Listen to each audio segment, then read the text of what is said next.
now. Jack, don't unload everything Yo, yet. what's going on? Yeah. What's up, everybody? Tasteful. We're going live. We're live. Okay. Yeah, I was gonna say two. We're gonna do it in two parts. Yeah, so we already live, kid. What's up, everybody? Chat. We welcome to the Political Matrix. You know me. I'm Cy Lawson. My co-host Marcus Cage. You know the host, really. He'll be with us shortly. We joining us tonight. We have Jack. And we have Shadow Band Refugee. I think everybody in the crowd knows who these guys are. And, you know, we always love to have them on because, you know, it's nothing but jokes. Yeah, man. It's always a good time when we're on. Thanks for having us both on, man. It's always a fucking blast. Absolutely. Oh, all day. Jack, one day we're going to get you on camera because it just can't be me, Marcus, or Shadow. That's actually what Jack I'm gonna find I'm gonna get a wig and some dark glasses, and then like no one would have any idea. Jack's gonna get on camera. We're gonna find out that Jack is like 7'2" woman. No. Hey, Jack you weren't supposed to tell everyone, man. Prime Russian man. He's actually a sleeper cell. Jack, how tall are you, Jack? About like 6'6" ish.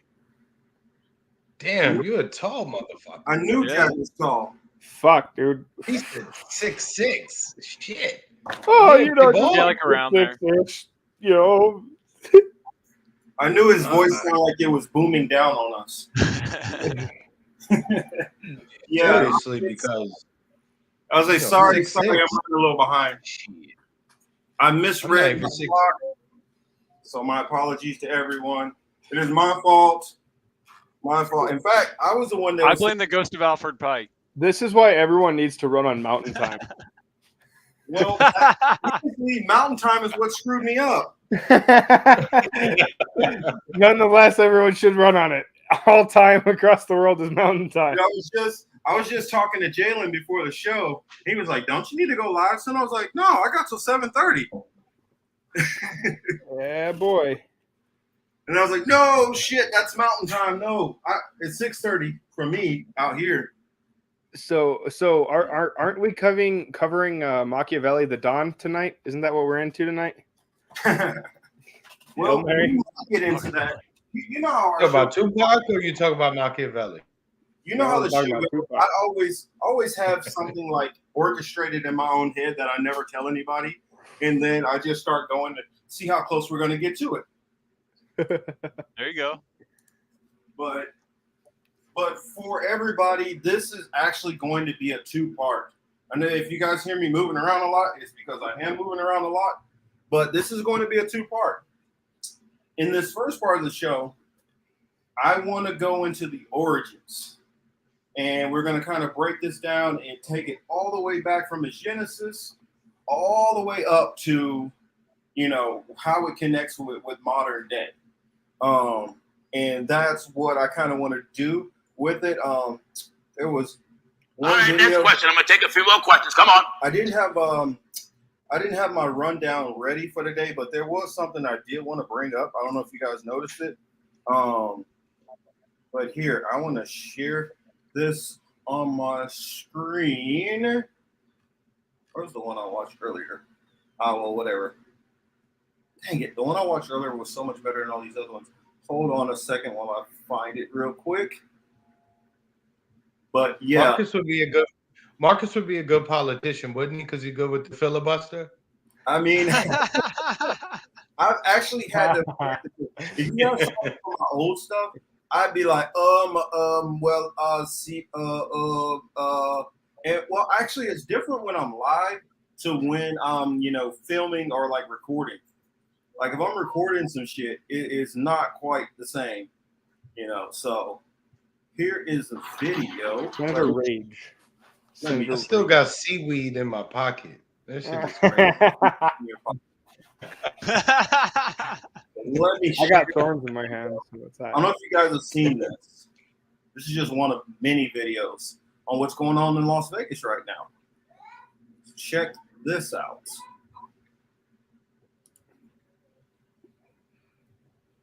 Did the recent monsoonal downpours help Lake Mead's diminished water level? The short answer is not much. Even with some areas of the Las Vegas Valley and the other regions around the lake receiving 1 to 2 inches of rain over the last couple of days, Lake Mead's water level has barely budged. It has not risen or dropped any more than in the previous days. Lake Mead currently holds approximately 10 million acre-feet of water. The majority of this water is from melting snow in the Colorado Rockies. Lake Mead's official water level was 1,040.7 feet above sea level as of 5 p.m. Thursday. After almost 20 hours, the water level did rise, but only by 4 inches to 1,040.74. The Colorado River supplies nearly 90% of the water in southern Nevada. The remaining 10% comes from groundwater in the Las Vegas Valley. The Colorado River and 3 smaller tributaries, the Virgin and Muddy Rivers, as well as the Las Vegas Wash, feed Lake Mead. The Colorado River, which now enters Lake Mead at the northern end of the Gregg Basin, nearly 60 miles upstream of Hoover Dam, feeds the Gregg and Temple Basins. Well, there's the other one. Check this shit out. Cleanup efforts in Las Vegas continued Saturday after monsoonal rain caused water to cascade from casino ceilings and Flood Street intersections across the city earlier this week. Water was seen pouring from the ceilings of the Caesars Palace and Planet Hollywood resorts on the Las Vegas Strip 2 days ago, according to videos posted online. Water also flooded the carpet at the Circa Resort and Casino after rain began to pour through their sportsbook video wall. Power outages were also reported in a number of locations, including the downtown Fremont Street Experience Casino Pedestrian Mall. On Friday night, at least 16,000 people in the Las Vegas area lost power. While the Las Vegas airport received only 0.3 inches of rain late Thursday, the University of Nevada, Las Vegas received more than 1 inch, according to a local National Weather Service official. Because water does not penetrate the desert terrain, little precipitation easily causes flooding in Las Vegas. Wind gusts in the area reached 71 miles per hour, toppling trees.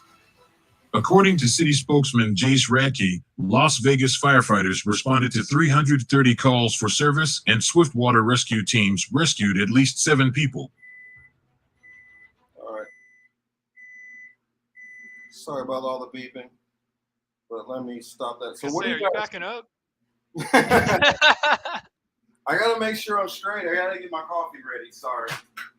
Dude, all I'm saying is on the Vegas ones. First off, that's absolutely insane. But where are the porn flyers and the flyers for the escorts? Because like I don't know if you guys have seen it flood like in those areas. It's nuts. But like you usually see like again like you don't know what time they started rolling footage, but normally there'd be like a raft of like escort flyers and all kinds of shit that they hand out on the strip. So you're telling everybody about the funnest part of Las Vegas, right? The major tourist attraction. I mean, it's something that you remember when you go. Yeah, it's definitely impactful. Yeah, I guess. Well, I was filming my other show, so if you guys can't see, I gotta edit the name real quick. But in the safe house. Yeah, I will film it shortly. If I can learn how to spell my own show name. All right, and I think that'll work. Yeah, dude, that whole shit in Vegas, like with the flooding, is like, I think it's tertiary to everything else that's happening over there. And like, as they were saying, there's not really much water collection in Lake Mead, and like the Rio Grande, the big river, translated, it completely fucking went dry north of Albuquerque. So like we've been having some rain up north and down south, but it's not filling the river anymore. Like there's just jack shit in there. So I mean, the drought is fucking real, man. Like Facebook has 6 data halls built and running. And now they're about to build another one, but it's like 2 of them stacked on top of each other. And one of those fucking water coolers for their server halls takes up 1.2 billion gallons of water a year. And it's like, where are you getting this fucking water from, dude? We're in a goddamn desert.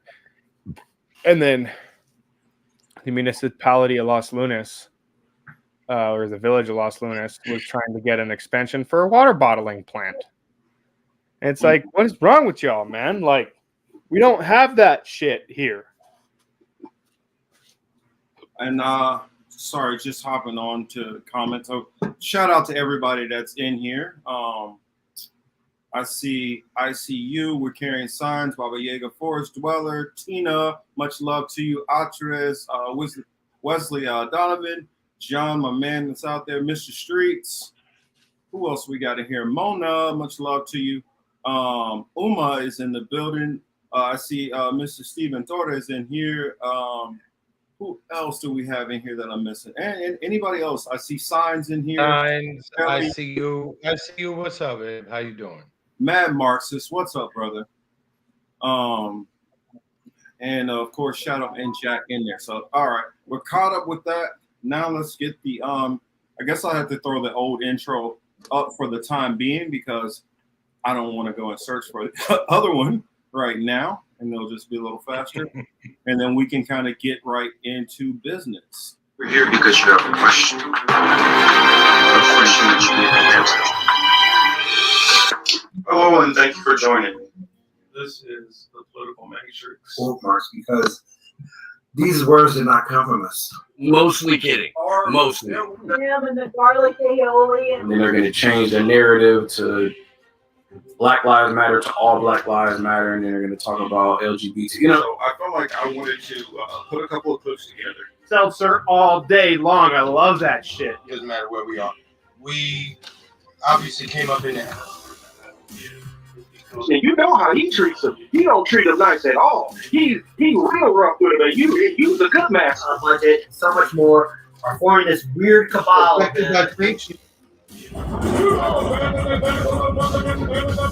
it's not.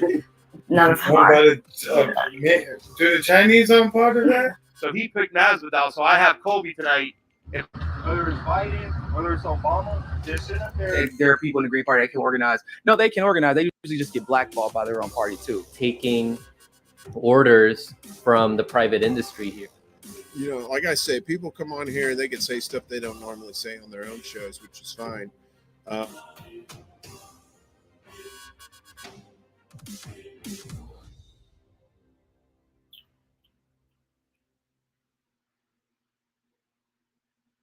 Hello, everybody. So glad you guys are with us.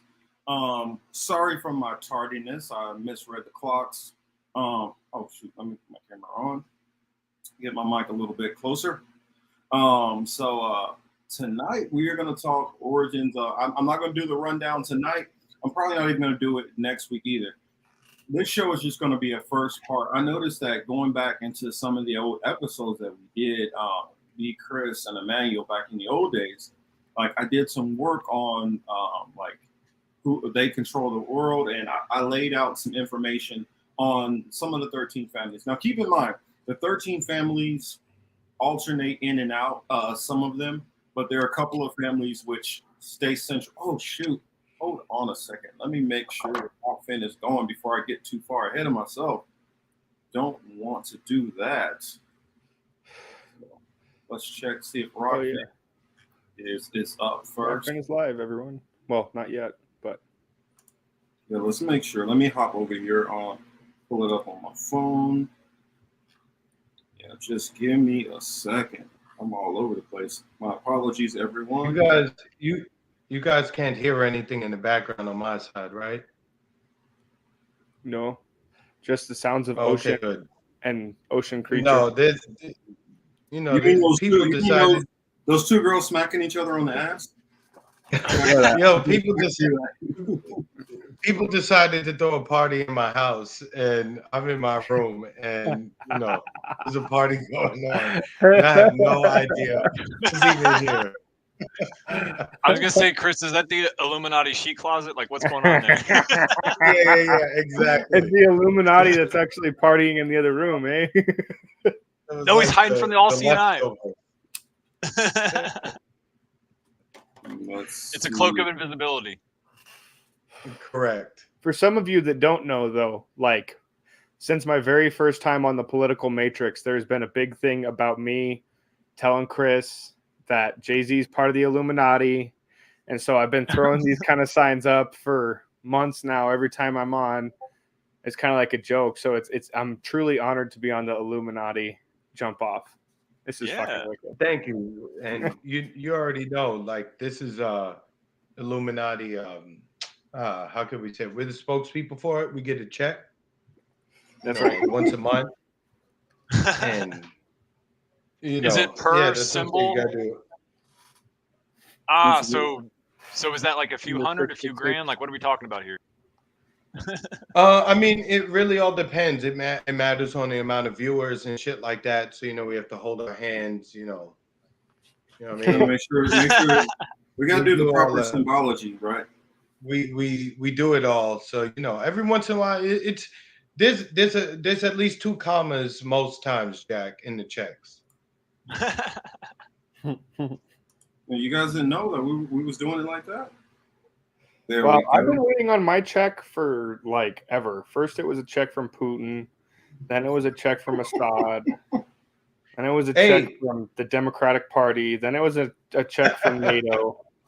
And now I just like, I got all this back rent that y'all are paying me to run my mouth. And it's like, what the fuck? Where's it at, bro? Like, for real. Hey, you know what?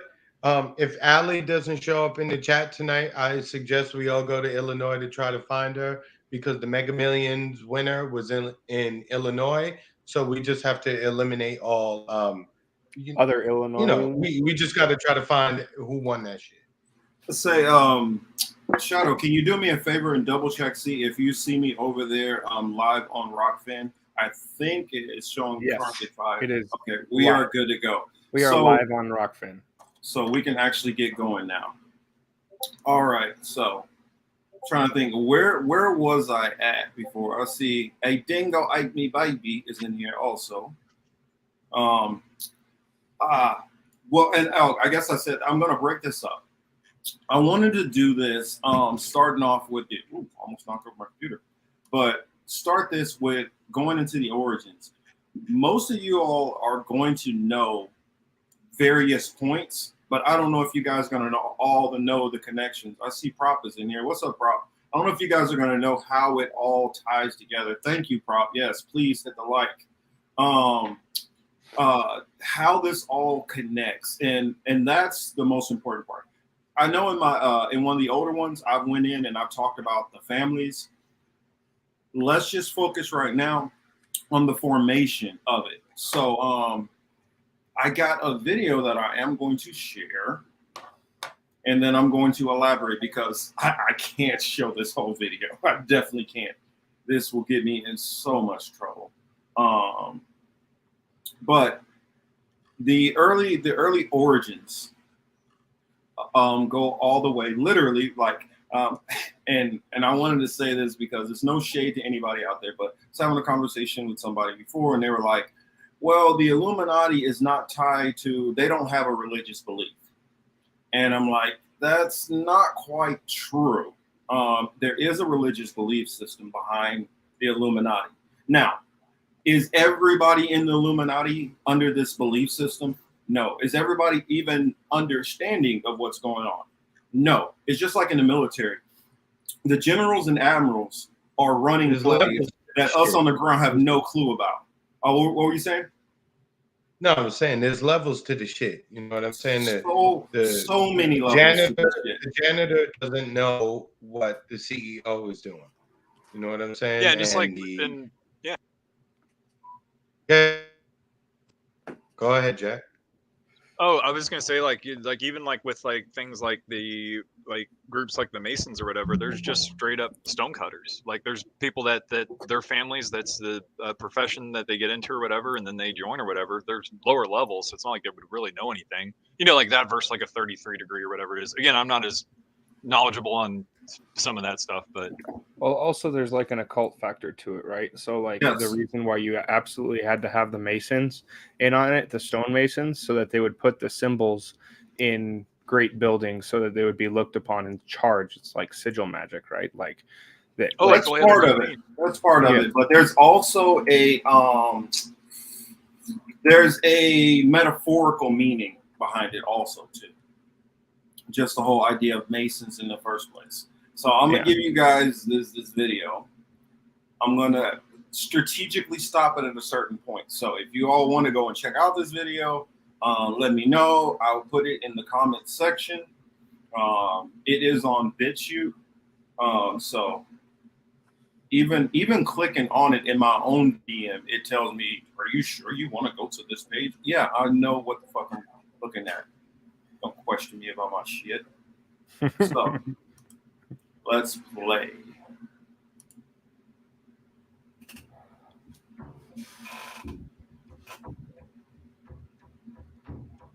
Now, this is a whole series that they've done, a documentary, and the first part of the documentary, I agree with some of the stuff. Some of the stuff I feel is a little not 100.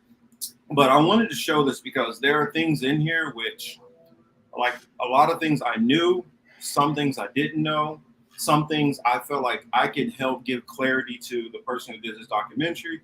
But since I know the people who we interact with in our circles are some of the sharpest people, so they're going to be able. You guys are going to know some of this stuff. Marcus, ain't there a song like that? No, isn't there a song? Isn't there a song like that? The end of the world as we know it, and I feel fine. It's the end of the world as we know it. Yeah. And now it's in everyone's head, and you're welcome. Happy Saturday. That's our gift to you all. You're gonna like it. Yes. Why would you do such a thing, Senor? But this is going to connect some stuff. I honestly hope Choosy hops in here tonight, because this would be a night for Choosy to be in here, and especially for next week, because it's going to start. Are they covering Jesuits? I'm not sure, they do, but I definitely am going to Jack, get is to that Jack. Sorry, your background reminds me of sheep and sweets in a house of kids. Yes. You know, I am partial to the carnation flower as well. You know. Look, somebody did this, and I just left it. I just got home, so I didn't get a chance to change it yet. But yeah, somebody made a homemade background for me. But that goes into the Rosicrucians, which I don't want to get too far ahead. But let's go on ahead and start this, and then let's hear you guys all hop in. Oh yeah, I'm not the greatest. If I had Kelly, he messed that up, didn't he, Kelly? If I had the singing voice, I would be making money doing that. But this is technically like my day job, so I'll stick to this.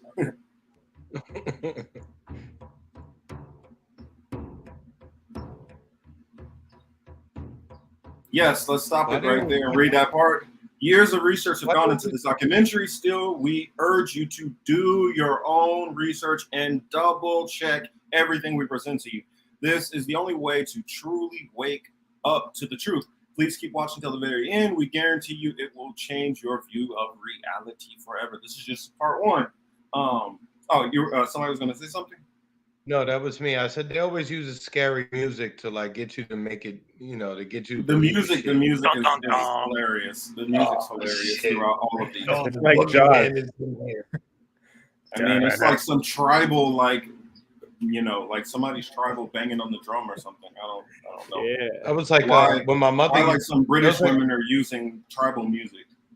Look, that was like when my mom worked 3 to 11, and my father used to have to leave the house like 10:40, 10:45 to go pick her up, and we'd be watching Jason and Camp Crystal Lake, and then the branches from the trees will blow against the window. I probably pissed myself like 90 times. Everyone freak out. Yo, me and my brother be in the house like, yo, we about to die. Make it more scary. Blah. All right, here we go.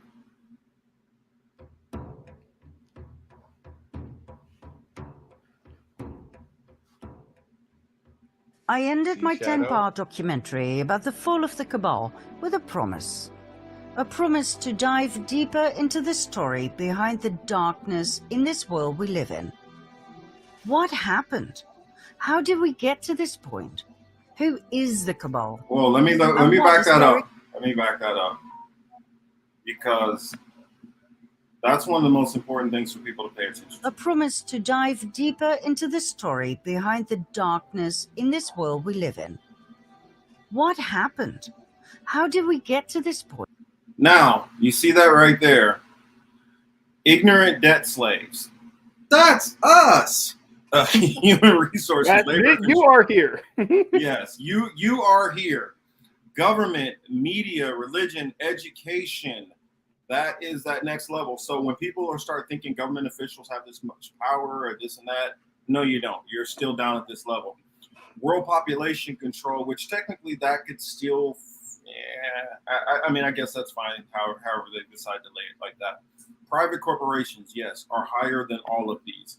World natural resources control. That is something which is done deliberately and very, very controlled at the top levels. World finance control, which falls into that same umbrella. Global think tanks. These are the private think tanks. This isn't the ones which we hear about on CNN and MSNBC. These aren't those ones. These are ones which these elite families and these elite corporations, this is the stuff which they do internal to get their data for how they're going to go about some of these things. Rich and powerful sub-families. When you start hearing about these donors who invest in the politicians and all that, who make them sway a certain way, this is that level. The rich and powerful sub-families. Sub-family elite, that's when you start getting into trying to think of an elite family, which would be kind of up there, but they're not quite there. Oh, perfect example, Chris, we were talking about it earlier. Stuyvesants. That would be like a sub-family elite there. Committee of 300 or Council of 300. Also, that is the top CEOs of top 300 corporations. Or Marcus, what you could tell people to do is, and I like this because I can't stand your girlfriend Candace Owens and her boyfriend Charlie Kirk, right?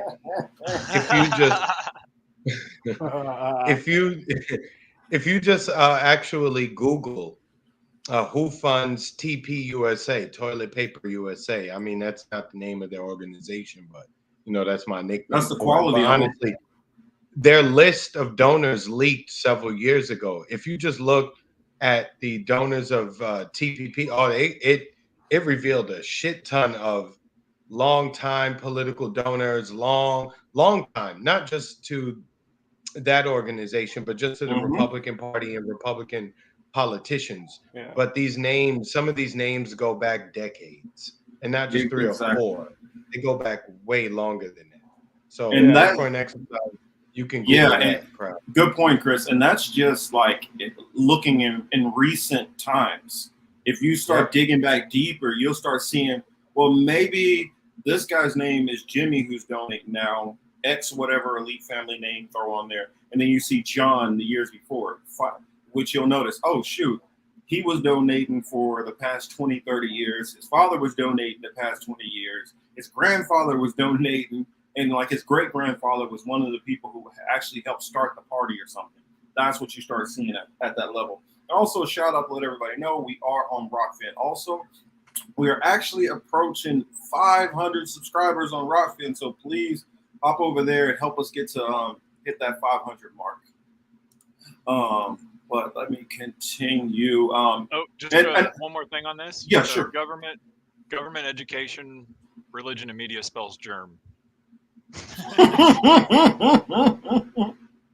That is correct. Germs are bad. Well, they need the germs to keep us locked in place. There you go. I mean, it's interesting. Good catch, man. Good catch. But also in the sub elite families, that would be some of the people like the Waltons would fall up under that category. So they're up there, but they're not up there. They're not all the way up there. The Crown Council of 13, and that's what I was saying. The Waltons would be like middle management type shit. Yeah, like I mean, Clintons The committee of 300. That's where your Elon Musk would be. That's where your Bill Gates would be. Those are the people who are in that area. Michael Dell. Those are the people who are in that 300 range. The people who like the Pegasus and things like that. The guy who actually comes to work for what is it? Not Blackwater. Guys, help me out. BlackRock, yes. BlackRock. The one who's the actual CEO who sits there, who does interviews and stuff. That's the guy who's part of that council of 300. The people who Larry Fink. The people who actually sit on the boards of directors and who are at the top of that, and who's that silent partner you'll hear that'll be like 45% silent partner that nobody knows about. That's the person. Those people who are the ones who are connected to this council or crown of 13. And then the top of the pyramid that I often look at that is the spirit that these people are moving in that's guiding them, and the ideology. The I is something, it's kind of like the military, how you have Uniform Code of Military Justice, the UCMJ, where the UCMJ trumps all of us. And so we're all guided by the UCMJ. This is the same thing with them. There are certain doctrines which they follow. And through this pyramid, there are certain tools which they use, whether you guys hear, the Jesuit order, the Rosicrucians, whether it's the Knights Templar, the Masonic lodges, whether it's Yorkites, Shriners, all of these things are all involved in this. Actually, it was something else I wanted to show, but no worries. Anything you guys wanted to add before I restarted it? No. All right. Point. Who is the Cabal? And what is their exact agenda? Are you ready to go further down the rabbit hole? Well, fasten your seatbelts, for this is going to be one heck of a ride. Fasten. Those who rule the world, those truly in command, are referred to as the Illuminati or Cabal. Not many people are aware of their presence, let alone their identity. We have grown to believe that our countries are ruled by presidents, by kings and queens and governments. But the truth is, these are mere puppets on a string. Who pull the strings? This small yet mysterious and elusive group that forms shadow governments and who play the world and all of humanity like gods playing chess. Is the Cabal for real? Or is it just a myth, blown out of proportion by conspiracy theorists looking for a common enemy? The Cabal is very real. The evidence can be found throughout history, abundantly. This story covers thousands of years. It is crucial information to understand the modern-day Cabal and the evil we are dealing with. Not only that, it is the only way I can possibly reveal to you the best kept and most shocking secret in the history of mankind. Let's go all the way back in history to the most ancient civilization on Earth, Sumer. Ancient Sumer. Ancient Sumer, or Sumeria, or Babylon, Mesopotamia. This is where this all starts. And I know some people might know this, but we're going to show how all this is connected. That's the reason why I know that Shadow, his eyes lit up when he saw this part. But I'll let it continue. 7 millennia ago. What we know stems back from the early writings on clay tablets, written down in cuneiform script. The Sumerian civilization was a highly developed and advanced society with grand cities, temples, and pyramids. Archaeological findings tell us the cities had amazing mosaics, elaborate streets, housing blocks, indoor plumbing, toilets with water flushing systems, and much more. The Temple of Inanna at the ancient city of Uruk still baffles us today with its splendor, its vibrant colors and depictions of strange animal creatures. Inanna was the ancient Sumerian goddess associated with love, beauty, sex, war, and political power. She was later worshipped by the Akkadians, Babylonians, and Assyrians under the name of Ishtar or Asherah. Many researchers now believe she was Isis of the Egyptians, Diana of the Greeks, and Venus. Now, let's stop that there. You guys see that? Anna, Ishtar, Asherah, Isis, Diana, Venus, and pretty much the so-called mother god, which you see throughout most either Abrahamic faiths and a lot of so-called pagan faiths. I was wondering some of your thoughts before we got going a little bit more, folks. I think people are drawn chemically and hereditarily, like through your DNA memory to these symbols, right? I was just gonna bring up Assassin's Creed, dude. Well, yeah, Well, that's going into the generation of explaining it, but yeah, that's kind of how I feel it is. Like, I think they use the power of the symbols of the past because it's ingrained within you and you don't even know it. Yep. It's like ancestral gaslighting. Yeah. Well, for those who don't remember, Ishtar is actually she's said to believe that she was this that she actually came from the moon in an egg, and she was born. She was impregnated. Her son Tammuz was impregnated her through the sun god, and which a lot of people through their criticisms will say that's where the whole story of Christ and the Virgin Mary and all that. And I'm not going to say they're not onto something there. That sounds like my life story. But you know, this goes into like the virgin birth and all that. And this is who Ishtar was, which, yes, hatched. That she literally came down from an egg from the moon, and she hatched. She was not born to actual physical parents. Her husband, Nimrod. Look, even Signs is like, that sounds like some bullshit. Yeah, Cush, what's his name? Cush was killed by Shem. And then once Cush was killed, his son Nimrod married Ishtar. Ishtar said that she did not have sex with her son Nimrod, and his son Tammuz was born through Cush, who was the sun god now, who was shined down on him. Or no, sorry, I'm getting mixed up. Which was Nimrod, who was, pushed down on him. So that's where a lot of this come in, and the whole tradition of Easter and the whole Easter eggs, and this is where this comes from. So let's hop back into it.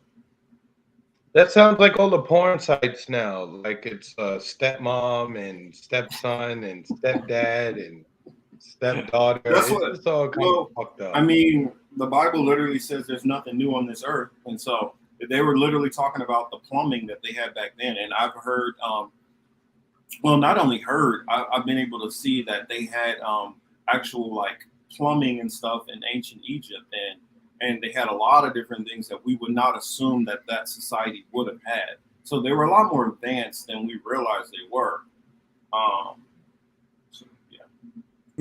Of the Romans. She was the consort of Baal, the deity who demanded child sacrifice. We shall later see whether this is true or not. The ancient culture of Sumer and its polytheistic religion expanded towards the northwest into Babylonia, then even further west. It went to what we now know as Canaan and Phoenicia. And I'll stop it right there. If you guys can tell why, look at the top of the map and you'll see why we're stopping it right here. It's gonna go into, well, I can skip ahead. Or actually, you know what I'll do is I will fill in some blanks, blanking some stuff out until we get to a certain point. So let me drop this down for the time being. All right. Love learning about this stuff. Okay, so I said that I was going to explain how this stuff connects, right? And Shadow, please, at any time, hop in because I know you're well studied in these areas too. A lot of the different beliefs and religions and different gods and stuff all came out of Babylon or Sumer. As they came out of Sumer or Sumeria, and people started spreading out to their different regions of the world, they started passing on their different, esoteric knowledge or their understanding of their gods, and that's how all these different nations got their gods. You had certain parts of India that were studying, Krishna and things like that. You had going into the Viking cultures where they're studying, where their faith in Odin and Freya and Thor and all those things like that. You had the Greeks who were studying into Apollo and Venus and all of these different things like that. And this is where they all started. They all started from this point here. To skip ahead a little bit in this video, actually, I stopped sharing it. I need to reshare it, but I need to get to a certain point. At the end of this video, she starts to connect the dots. But let me just skip ahead just a little. Let's see. I think I need to skip to about.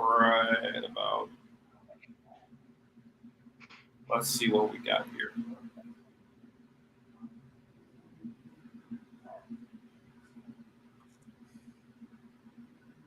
The Shadow, Mr. Street is quoting Jay-Z in the chat. I see it. Here we go. I was like, yo, Shadow gonna get so upset. Now we really are on the payroll. Oh yeah. Well, I guess since it wants to buffer and get problems, I can go on ahead and just do it and fill in the blanks. I don't necessarily need it, but sometimes it's good to have it. Let's see. We are being taught to think about ancient civilizations as less than barbaric savages, when really they were brilliant and critical thinkers. They want to erase intelligence so we don't question it. Well, what it is, the reason why they want to erase it is they want to act like they came up with it. If they erase it and erase the histories, that's the reason why a lot of these ancient conquests, they went in and they destroyed the libraries and a lot of these things in different areas. Mr. Street says, as in the old days, he said, destroy them all to claim what is yours, as in the days of Noah. Well, what happened is, we're gonna skip over Bible times, but you have for the most part. But I will talk a little bit about Hiram Abiff. When you had the nation of Israel, Hiram Abiff is considered by a lot of people to be the first Mason. He was big on helping build Solomon's temple. I know some of you are not religious, but this is important to understand in understanding this stuff about the Illuminati and their origins. You don't have to believe what they believe, but you need to know what they believe. That way, if you know what they believe, you can understand what they're doing and their motivations for why they're doing it. Again, you don't have to agree with it or believe it. You just need to understand it. So Hiram Abiff was one of the Masons who were helping build Solomon's temple. When he built Solomon's temple, allegedly there was certain esoteric knowledge which was learned and passed down.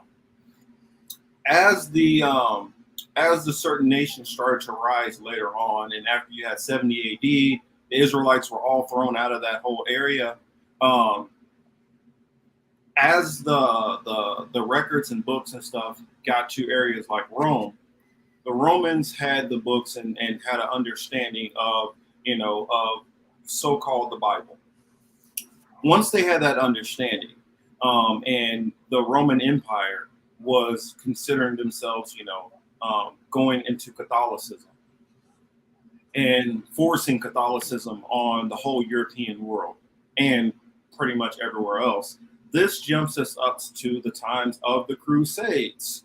Now, why is the Crusades important, you might ask? Does anybody know in the chat before I go into it? If not, anybody on the panel hop in. I've got a weird hunch, but I think it was to desensitize populations on paying their way into heaven, kind of like the detaching of the actual messages, kind of like we see with the inversions of religion, stuff like that. That's just one theory, but also conquest and the other stuff. Exactly. Conquest is the most important part of this equation. Since the so-called Holy Lands were no longer occupied by the children of the book, or there was no actual kingdom in those areas, what they decided to push for was the Holy Roman Empire decided they needed the Holy Land. So that's where you started to have the rise of the Knights Templar, being one of the first major occult type, well, actually not the first, but the first major rise, because even in that time, there was pushback against those earlier different practices and beliefs in ancient Sumer or Sumerian. And so that made some people go underground with their beliefs, adding to the very, very first secret societies, which some of those occultic type beliefs got passed down throughout the generations, all the way up to Solomon's kingdom, tying to Hiram Abed. As it got to, yes, greed, land, and hot pursuits. Well, what happened is they wanted to take over that land. At the rise of the Muslim caliphates, when they were taking over that land, I'm trying to remember what they're called. The Knights Templar. The Knights Templar and the Holy Roman Catholic Church decided that they needed to take those lands. And they were going to give safe passage and a pilgrimage to those people who were going through that land who were Christians. At the same time, they were forcing, and I won't make it one-sided. The Muslims were doing the same thing too. They were forcing you convert to Islam or die. Christians were saying convert to being a Christian or die. At that time, they did not believe in the Christians anyway. Did not believe in charging usury, because of their understanding from the Bible about charging usury on a brother. Then they looked at every single person as a brother. They did not believe in charging usury. But the Knights Templar and other people who were running a lot of the banking practices did believe in charging usury. So throughout those little networks they had going from the Holy Land through the Silk Roads and all of these different areas, them teaming up with, let's just say, a group of people who lived in Russia, a group of people who were living in Russia at the time, who had recently got pushed out, had a different belief system. And through that different belief system, they believed you could charge usury. And so they were making money off of that usury. Also, a lot of the kings and merchants were not doing very well with their wealth. So on one side, you had these people, which would some of them, which were being forced to convert to Catholicism, but were holding on to their own secret beliefs and their own secret religion. These people had no problem with charging usury and things like that. And by amassing some of this wealth, teaming up with the Knights Templar is how they started establishing a whole banking network throughout all of these different areas. Say, is it all me, he, Illuminati? I know, I see reality is in here. Hello. But that's how the Knights Templar got started. Well, that's not how they got started, but that's part of Kelly, hold on. Marcus, Kelly said, who wants to deal with 72 virgins in heaven? What a nightmare. Kelly. Oh, and one quick note to add on this is another thing to keep in mind is, because Marcus, you hit on something key. It's almost like once you see these patterns, that you see them throughout history. And it's like that was one of the original resets was the crusade period, but also indulgences, right? So it was almost like the church found a way to get their money without charging usury for se, they would just say, "Oh, pay us this money, and you can go down, rape, pillage, murder, and do all this crap, but your soul's Yep. going to be fine because you've paid the church on the way down." Exactly. And so all the money went to the empires, though. Now the thing is, we got to separate the Roman Catholic Church from the kingdoms because they were isolated. So while the church was bringing in money, the kingdoms were trying to follow what they believed the church was telling them. So they weren't charging usury or anything like that. And so through a lot of these wars, these kingdoms were going into massive debt and having to borrow tons and tons of money from the Roman Catholic Church. The Roman Catholic Church was making all this money from their network, which they had established through the Knights Templar and through another organization who was coming out of Russia, who was being forced out of Russia into Germany at the time. So they had what was they call it? The slaughter of like 300 blades or something that they called it, where they slaughtered over 300 Knights Templars at one time. Well, what happened from that is they still had the wealth and all that. They reconstituted themselves and came back up as the Rosicrucians. So as the Rosicrucians came up, basically taking the mantle of what the Knights Templar was doing. Now, don't get me wrong. That doesn't mean the Knights Templar completely went away. It just means they went underground. And their militant wing, their wing, which, was the sword-carrying wing, which not all of the Knights Templars were carrying swords. Some of them were builders. Some of them were mathematicians, all kind of other stuff, which is not talked about nearly enough. And also some of them were doing the banking parts. This is what led to the global banking system. And through certain groups having ties to these different organizations is how it happened. Now, you had people who were trained in the Jesuit order. Some of these people started infiltrating themselves into what was known as the Bavarian Illuminati.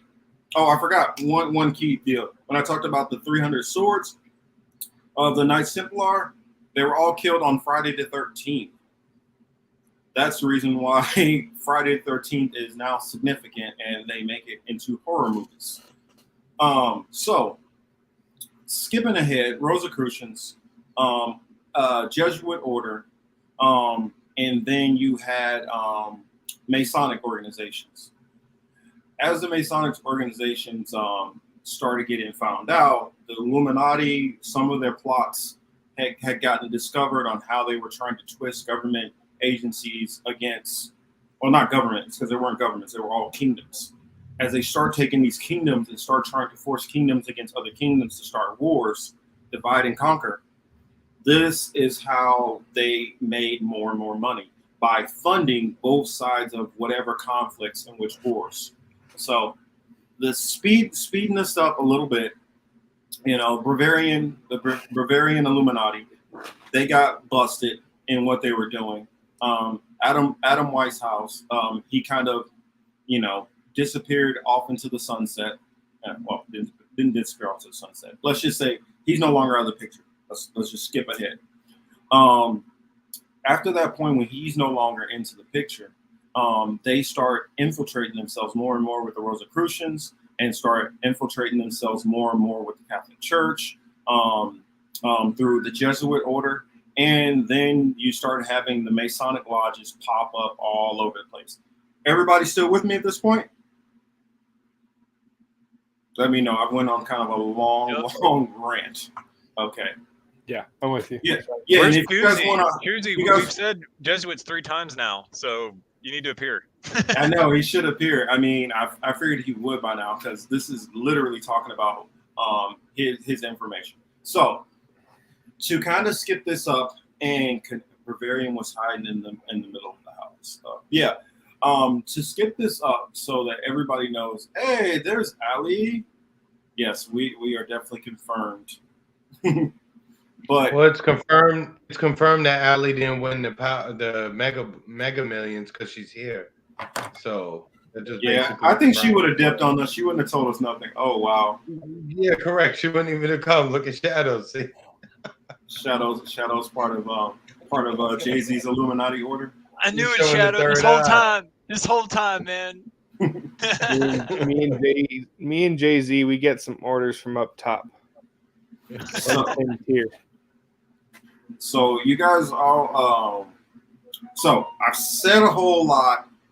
Let me hear you guys' thoughts before I start adding any more.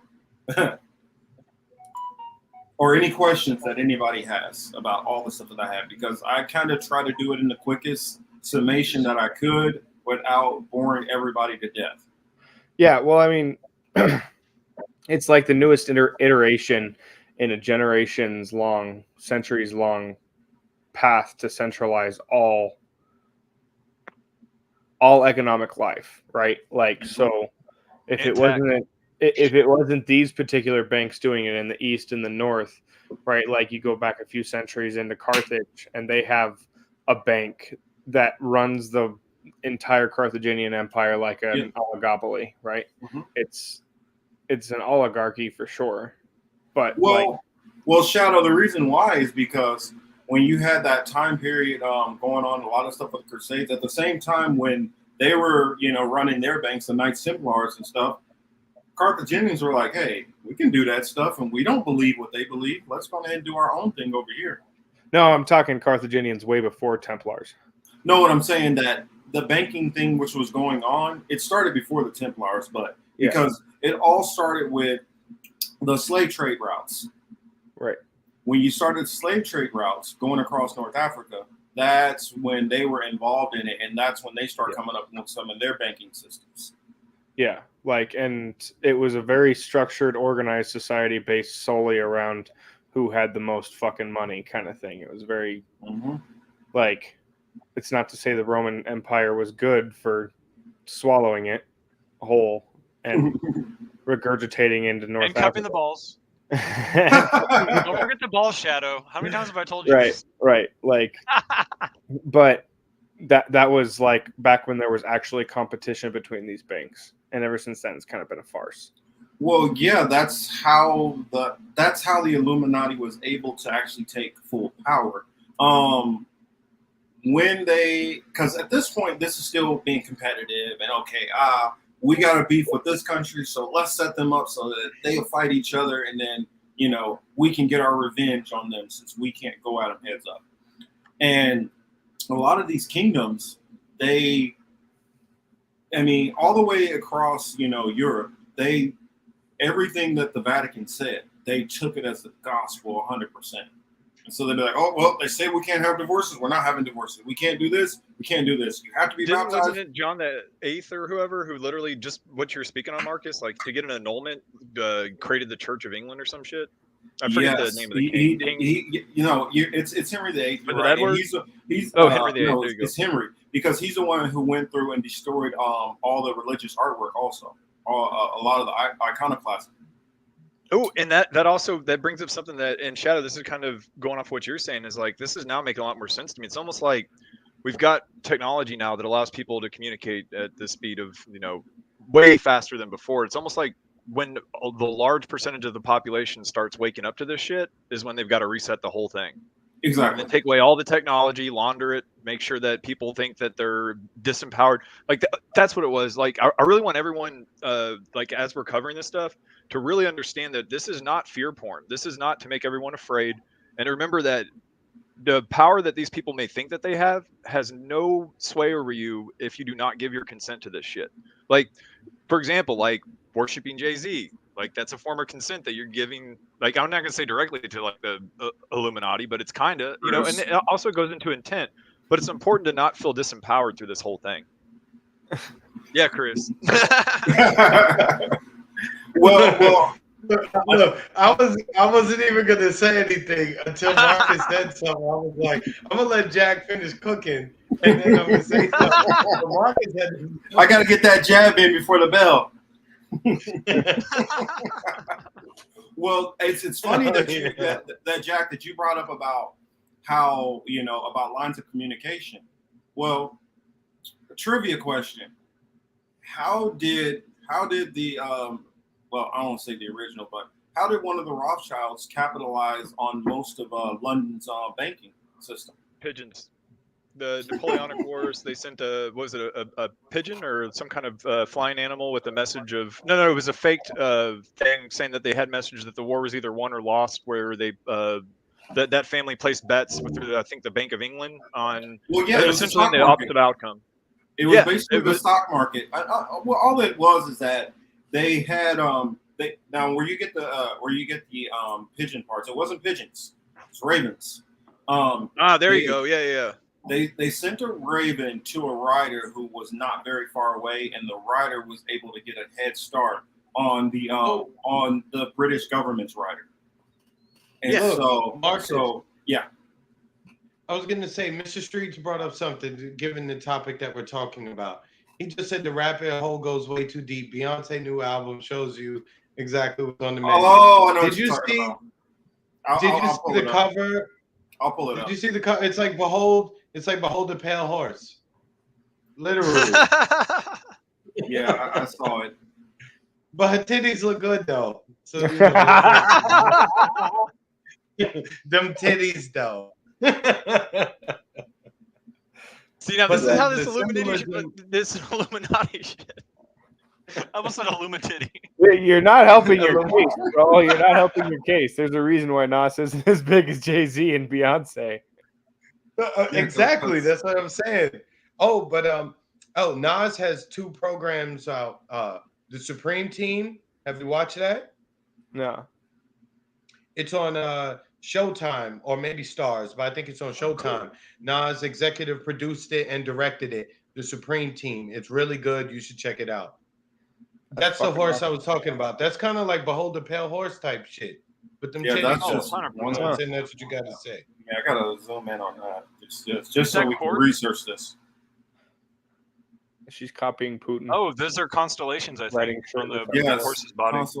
But that's not the and she's not only on the pale horse. Look. Oh, she's on the fucking red horse too. Red horse, and I think she's literally on 4 different horses.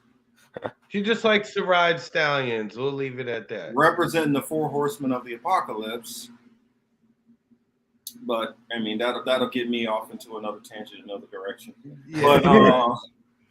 But I mean, with this understanding the Illuminati is, and you guys know the statement. Well, actually, that's right. I was finished what we were saying about what Nathan did. Nathan Rothschild. What he did was, by selling all of his by selling everything on the London stock market, he got everybody else to go into panic selling. When they went into panic selling, what he did was he waited till they all started selling and then started buying all of their stuff. And once the word came in that Napoleon actually lost, he trademarked that, Jack. But that's exactly how. I can't find that image either, Marcus, with all the horses. Actually, I know where I can find it with all the horses on another show. Somebody covered it. What's his name? Truth Unedited actually covered it. But I mean, I skipped a little bit ahead with that. How Rothschild, how he jumped ahead with that. With capitalizing on that network. But even before that, because of that whole trading network which was set up through like Shadow added in, you had the Carthaginians who already had their banking system set up. Their banking infrastructure, right? Exactly. It wasn't. It was also Persia had their own banking structure once upon a time. Like there was a banking structure all over the ancient world, and they actually used to compete with each other. But when one falls, the other takes the place of its mantle, right? Like, let me see if I can show this. I don't know if it'll let me zoom in enough. but Truth Unedited, his he did one on Beyonce with the 4 horses. I'm gonna do one myself called Illuminatitties, the Beyonce story. Zoom in one more time. Oh, story- wait, it's story all the way working. to soul cooking. It's Isn't that just like taking a little bit, but okay, there we go. Let's see, because I know if I click on it, then you guys won't be able to see it, because it'll start trying to play. But share screen. Truth Unedited. You see that? Oh, crap. You see right here how she's on the white horse there, red horse there, black horse there, and then that 4th one with the constellations. Actually, let me see if I can zoom in a little bit more.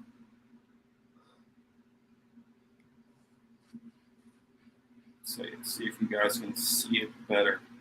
Let me know if you guys can see it. Do we know what constellations those are? Because this kind of reminds, and I'm not going to go too deep into this, but it reminds me of a tie-in with freaking Alice Bailey's insanity. Well, that's the thing. Next week, I want to go into more about the beliefs. There you go. There we go. Now can you guys see it now? Yes. So that's what I'm saying. She's literally espousing this.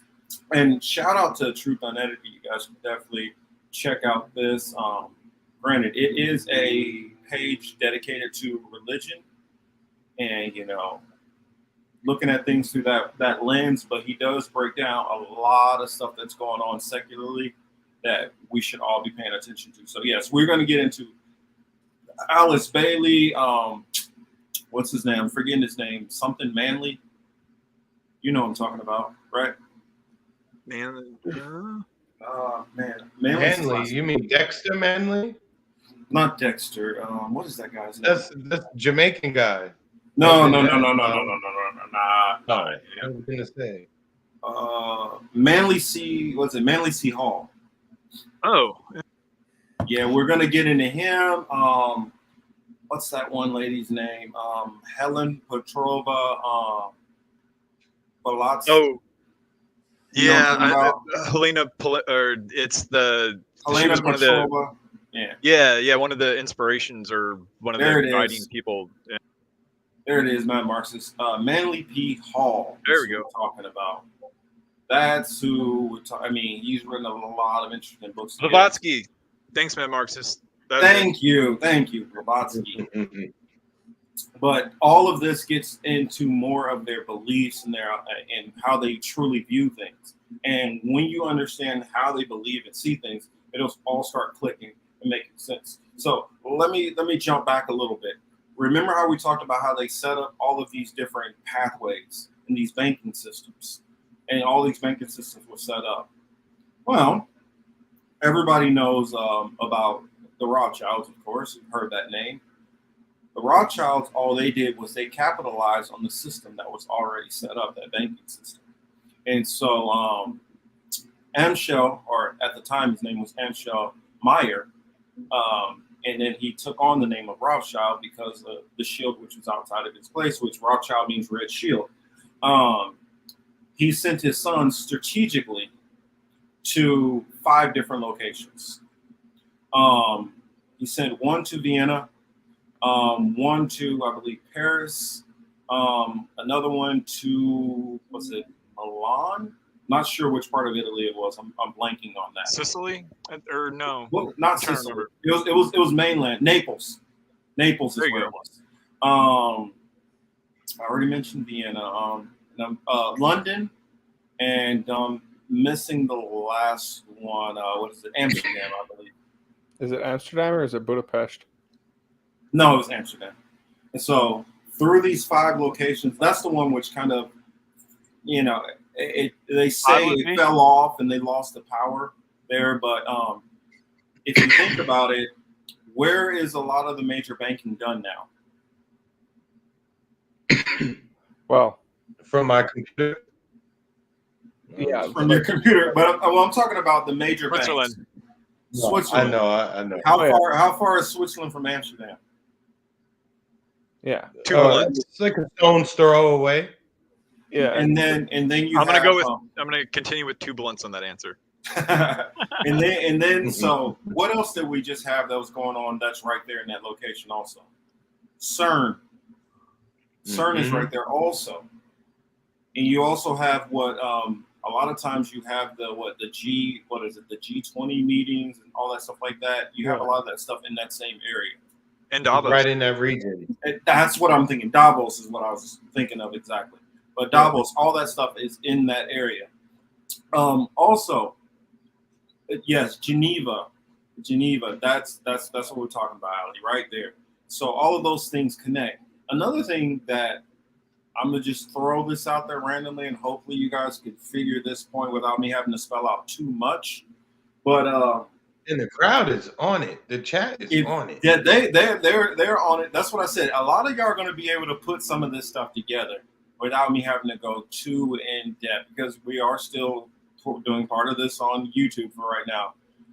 And when we build the audience up some more on Rockfin, speaking of Rockfin, let me click over to Rockfin and see if there's anything in the chat. I see John Grimes has said, "Hello, brothers." Hello, Mr. Grimes. Grimes. So yes, I will be making sure to double check over there on Rockfin also. And if we got anybody who's on YouTube who wants to go over to the Rockfin side, I will be double checking it on both sides. I don't. Oh, I would say, well, where's Martina? Martina Quintana. And then I was, oh, that's Tina. Duh, that's right. But glad to see everybody who's over there. What was I saying? Oh yeah, there was a certain gentleman. I'll just say his name, Adolf Hitler. It's not known exactly who his father was, but it's known that his mother worked for a certain very powerful family. Let you guys figure out which powerful family that is, and if that could have had anything to do with why he changed his name to Hitler right before his stepfather died, and how he inherited a whole bunch of money right before, going off to art school and everything, after being impoverished for most of his life. That's right, Signs. I mean, he just couldn't take criticism.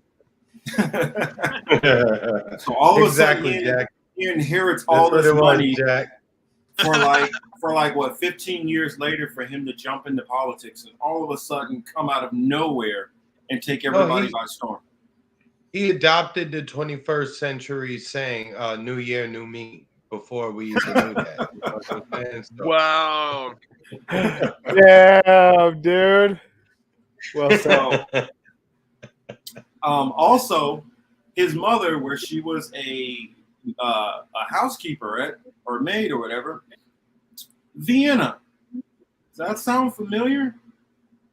Did we not like the mention sausage? Well, the place. Oh yeah, I know. I'm just being ignorant. Well, did we not mention that somebody sent his sons? Side note. Yeah, somebody sent their sons, one of their sons, to Vienna. She happened to be a housekeeper for a man that goes by the name of Solomon. I'll leave it at that. See if y'all can put some things together there. I almost wonder if those 5 locations they'll form a pentagram, just because of the whole the other stuff. Yeah. You know what? We probably need to pull up a map and see. I was just gonna say, because like I was putting those locations in my head, and it was like that. It seems like a 5-pointed star. It kind of does. No, I've never even bothered to check that. Yeah, it literally just popped in my head, man. And we have breaking news. That's what I was going to say. Is that interrupting. true? Breaking news: Nancy Pelosi may have touched down in Taiwan. Did she touch down or crash down? I'm curious. Okay. Fuck her. Xanax Look. out, vodka drinking. Oh, this Solomon, it was spelled with the E at the end, which that should already say something's a little different, because normally most people don't spell Solomon with the E at the end. I've only seen it spelled with the E at the end by one person, but I think they do, or there's some kind of connection to Alex Bailey shit there too. Well, with the Masonic organizations, they use a lot of exoteric symbols and signs and stuff all over the place, and you can see that through a lot of the landscape throughout the whole DC area and certain parts of London and stuff like that. And they use it all over the place, and it's kind of their weird way of like marking their own territory. Also, so we have the fact of there's possibility of some, promoting Hitler to the position that he got to by certain unknown interests. Yeah, because like even if you look at like the Orthodox Hitler of that Orthodox history of that guy Hitler, right? Like he was a total opportunist. Like he didn't have any ideology. He had no idea what he was talking about. He just was really good at reading a crowd and reading the room and adapting to the environment. Well, and really good at getting good press too. Got a lot of good press. Yeah, well, and that's the thing is also like, and again, I'm not going to do too much of the stuff and material on Alice Bailey, but it wasn't an ayahuasca trip, but apparently there's a story that Hitler was dosed up on psychedelics and thought he was essentially the adoption of the Alice Bailey narrative of the Ascendant Masters line that you guys have heard. That whole thing is, and I'm not going to go too far into it, but the whole thing is just completely corrupted elements of the New Age, if you want to call it movement or whatever. But the history that I'm working to confirm right now is that Hitler apparently was under the influence of psychedelics and had his like whatever awakening, if you want to call it, which for an evil fucker, that's like, I don't even want to know what that was like. What well, demons the same with Blavatsky also. I mean, it's all of these people who are involved in this cabal or movement all have these unusual esoteric beliefs and origin stories. Of the Aryans too, and again, I'm not going to go too far into that, but that also deals with Alice Bailey. Next week we'll go into that. Because that's a whole other plotline. That's a whole nother narrative. It gets deep. The Aryan philosophy, like about Germans being the Aryan people, is so goddamn dumb. It's like, that's not what your fucking actual physique is. Like, it was no, it's not, you blonde-haired, blue-eyed fuckers. Like, what is wrong with you? And it's also not these skinny, frail people who a lot of the Germans were. Yeah, they were very large humans. Very large humans. On average, what was it? Like average, 6'4", 6'5"? Yeah, and they lived off of the back of horses, right? The Scythians and the fucking Sarmatians, right? Like they were Indo-European civilizations. So they were Dothraki, essentially. Yeah, they were basically like Attila the Huns, like people. Yeah.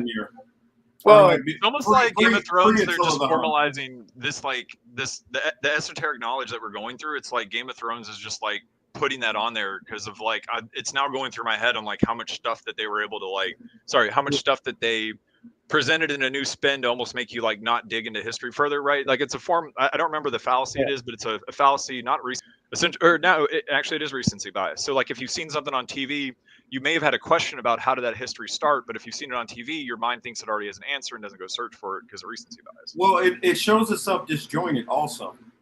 It shows you like, oh, well, let's talk about, the British and French fighting. And then let's show you something about the Roman Empire. And now let's show you something about the Knights Templar. And never show you any of this stuff in any kind of chronological order. So you have a hard time putting it together that, oh, wait a minute, all this shit has a connection. Yeah. Oh, yeah. Yeah, and I've been seriously reading into like what the function of Deutsche Bank is, right? And how it actually operates.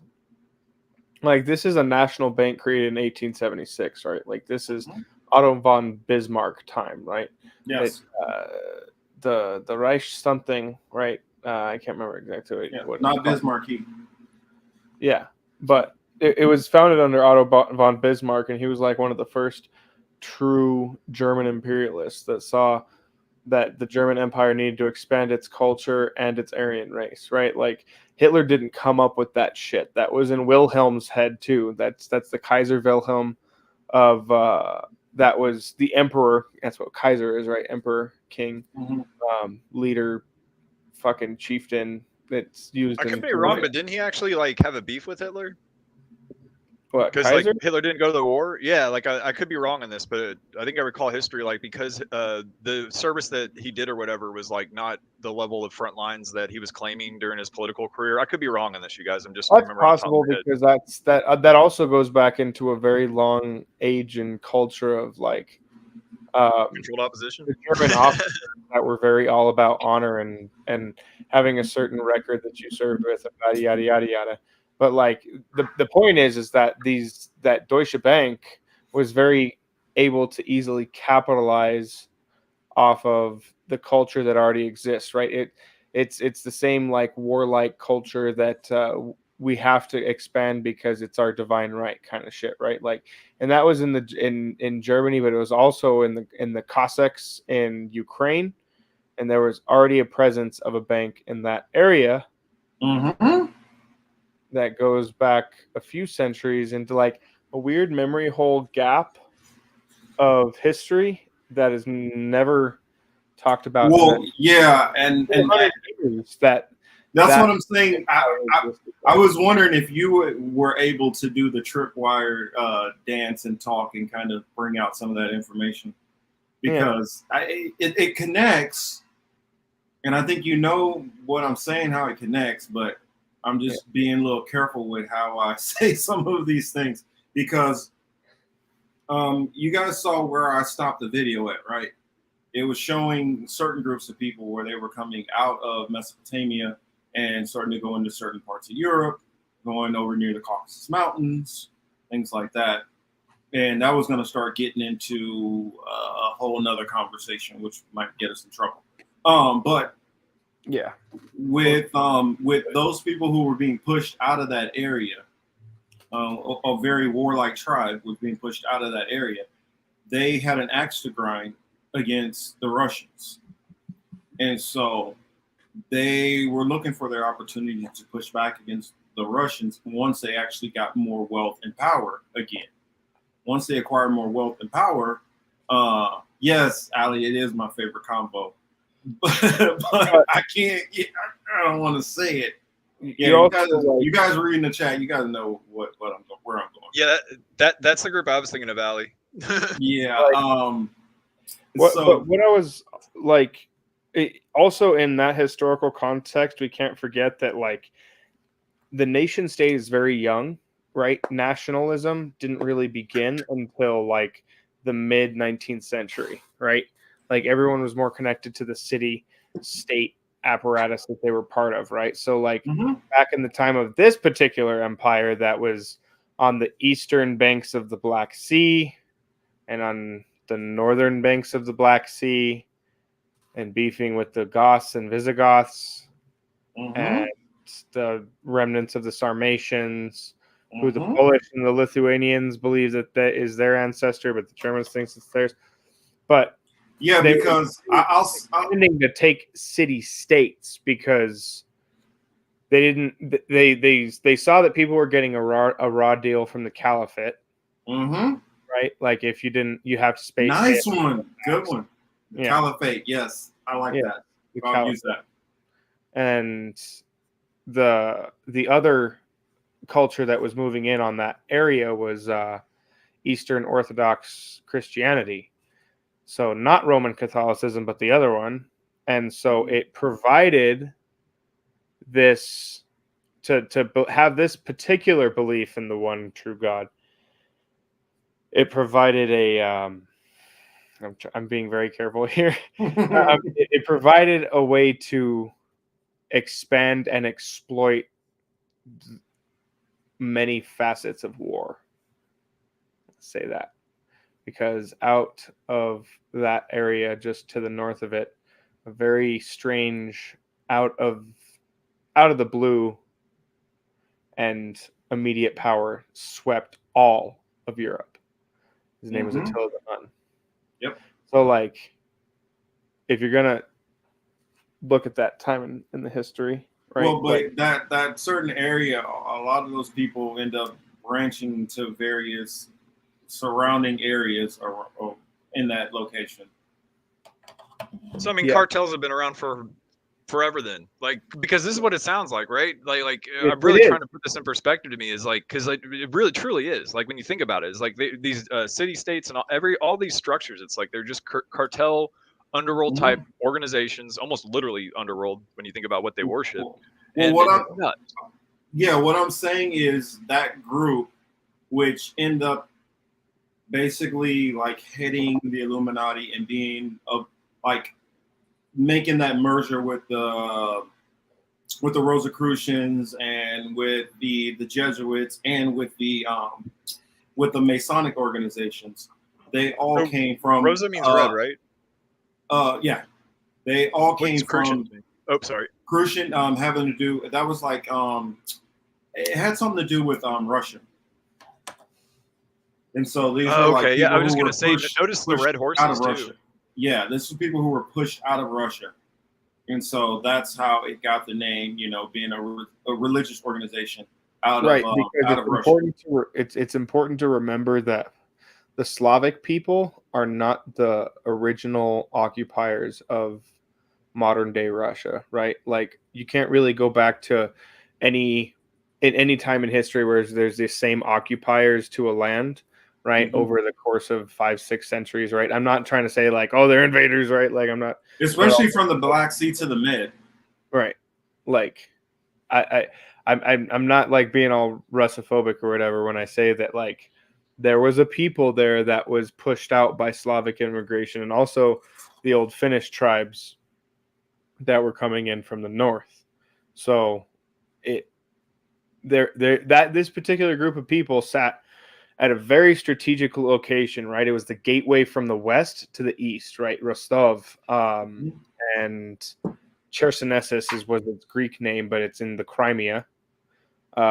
It's a way to take everything that comes down off of the Volga River and everything that comes up from the Mediterranean Sea into the Black Sea and everything that comes from Europe through the Black Sea into around the area of the Sea of Azov, and the eastern banks of the Black Sea. And then there was plenty of different cities that shipped out from there across the northern route and we're talking about Silk Road times, right?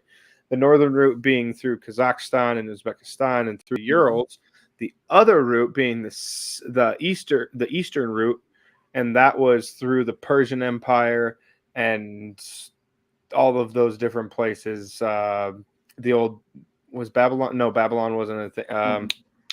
The new and up and coming caliphate, and then there was the southern route through Africa. Well, at that time, Babylon was merged in with the Persian Empire. No, I'm talking like 800 AD, right? Okay. Yeah, but at that time, it had kind of been completely destabilized and fell. Yeah. But they were able to create this banking powerhouse of money changing because you had all these different currencies and all these different supplies coming into this one place, which was at that time considered the center of the earth, right? Because no one, like, we're taught that like Western society is like it was all where fucking industrialization and cities were, right? But they never actually talked about how that was just everything coming from the west. Everything that was coming from the east, there was also several trade routes for that, and everything coming from the south. So the perfect place to be is on the Black Sea, because Constantinople allows you to sail anything into that Black Sea, and it's also where everything takes off north, west, and east. So it's a very strategic place of monetary. Yes, a lot of this banking had to do with the area of Constantinople, and a lot of thought exercise came from that area also. So when we start getting into some of these exoteric beliefs, it all originates in this Constantinople area also, when this is where it branched out all throughout Europe.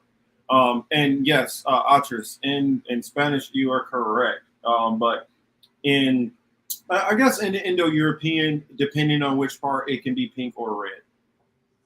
Which pink is a is a variation of red. So I know Spanish is a lot more particular than some of the other Indo-European languages. But it all kind of goes back to the centralization of power starting then, right? Well, yes. And that's what I was going to say. At the point when the Bavarian Illuminati was getting started, this famous banking family was involved all the way back to then. At one point in time, it said that they owned half of the world's wealth. And when I say that, oh, well, the elites are not always on the same page, because I wanted to push this point home. A lot of people on the left will assume that, oh, well, they're all doing this together. No, they're not. The Romanovs were part of the elite families, and they assassinated them all. When you look at the establishment of the Federal Reserve, there were 3 members. One of them was of the Vanderbilts. One was an Astor. I'm forgetting the other one. They had no problem killing those members off. And so what I'm saying is the elites are not always on the same page. There are a handful at the very, very top that move in coordination together. But if you're not one of the main couple of families who are up there, if you go against the family, you can be murdered too. Like they're pulling financial strings, and like anything ever having to do with war, conquest, fucking slavery, and all the rest takes a whole lot of money to put into motion. So these people are always the gatekeepers because they hold the keys to the gold, right? Like it's the golden rule: he who has the gold makes the rules. So, I mean, and I also wanted to stress this. It's like if you got a thing like against the name Rothschild or whatever, like just think this is what rich people would do if it was in a comedy series, right? Like that movie Rat Race or It's a Mad World, where they're all just like betting on the crazy shit that's going to happen. That's kind of like them. And then it's also like got its own mafia setting, right? Where like this dude stepped out of line, we got to whack him, and then this person's got to come in, and then you've had your time over here, and now it's time for this person to do a thing, right? Like, well, yeah, because and I'm glad you mentioned mafia. I got to pull the phrase up. I forget it off the top of my head. Where the whole word mafia even comes from. One of the next major leaders of the Illuminati, high profile, was Giuseppe Mazzini. And, you know, the phrase was, and forgive me for my poor pronunciation right now, but it was Mazzini autorizza furti incendi avvelenamenti, which that means Mazzini authorizes theft, fire, poisoning. My kind of guy.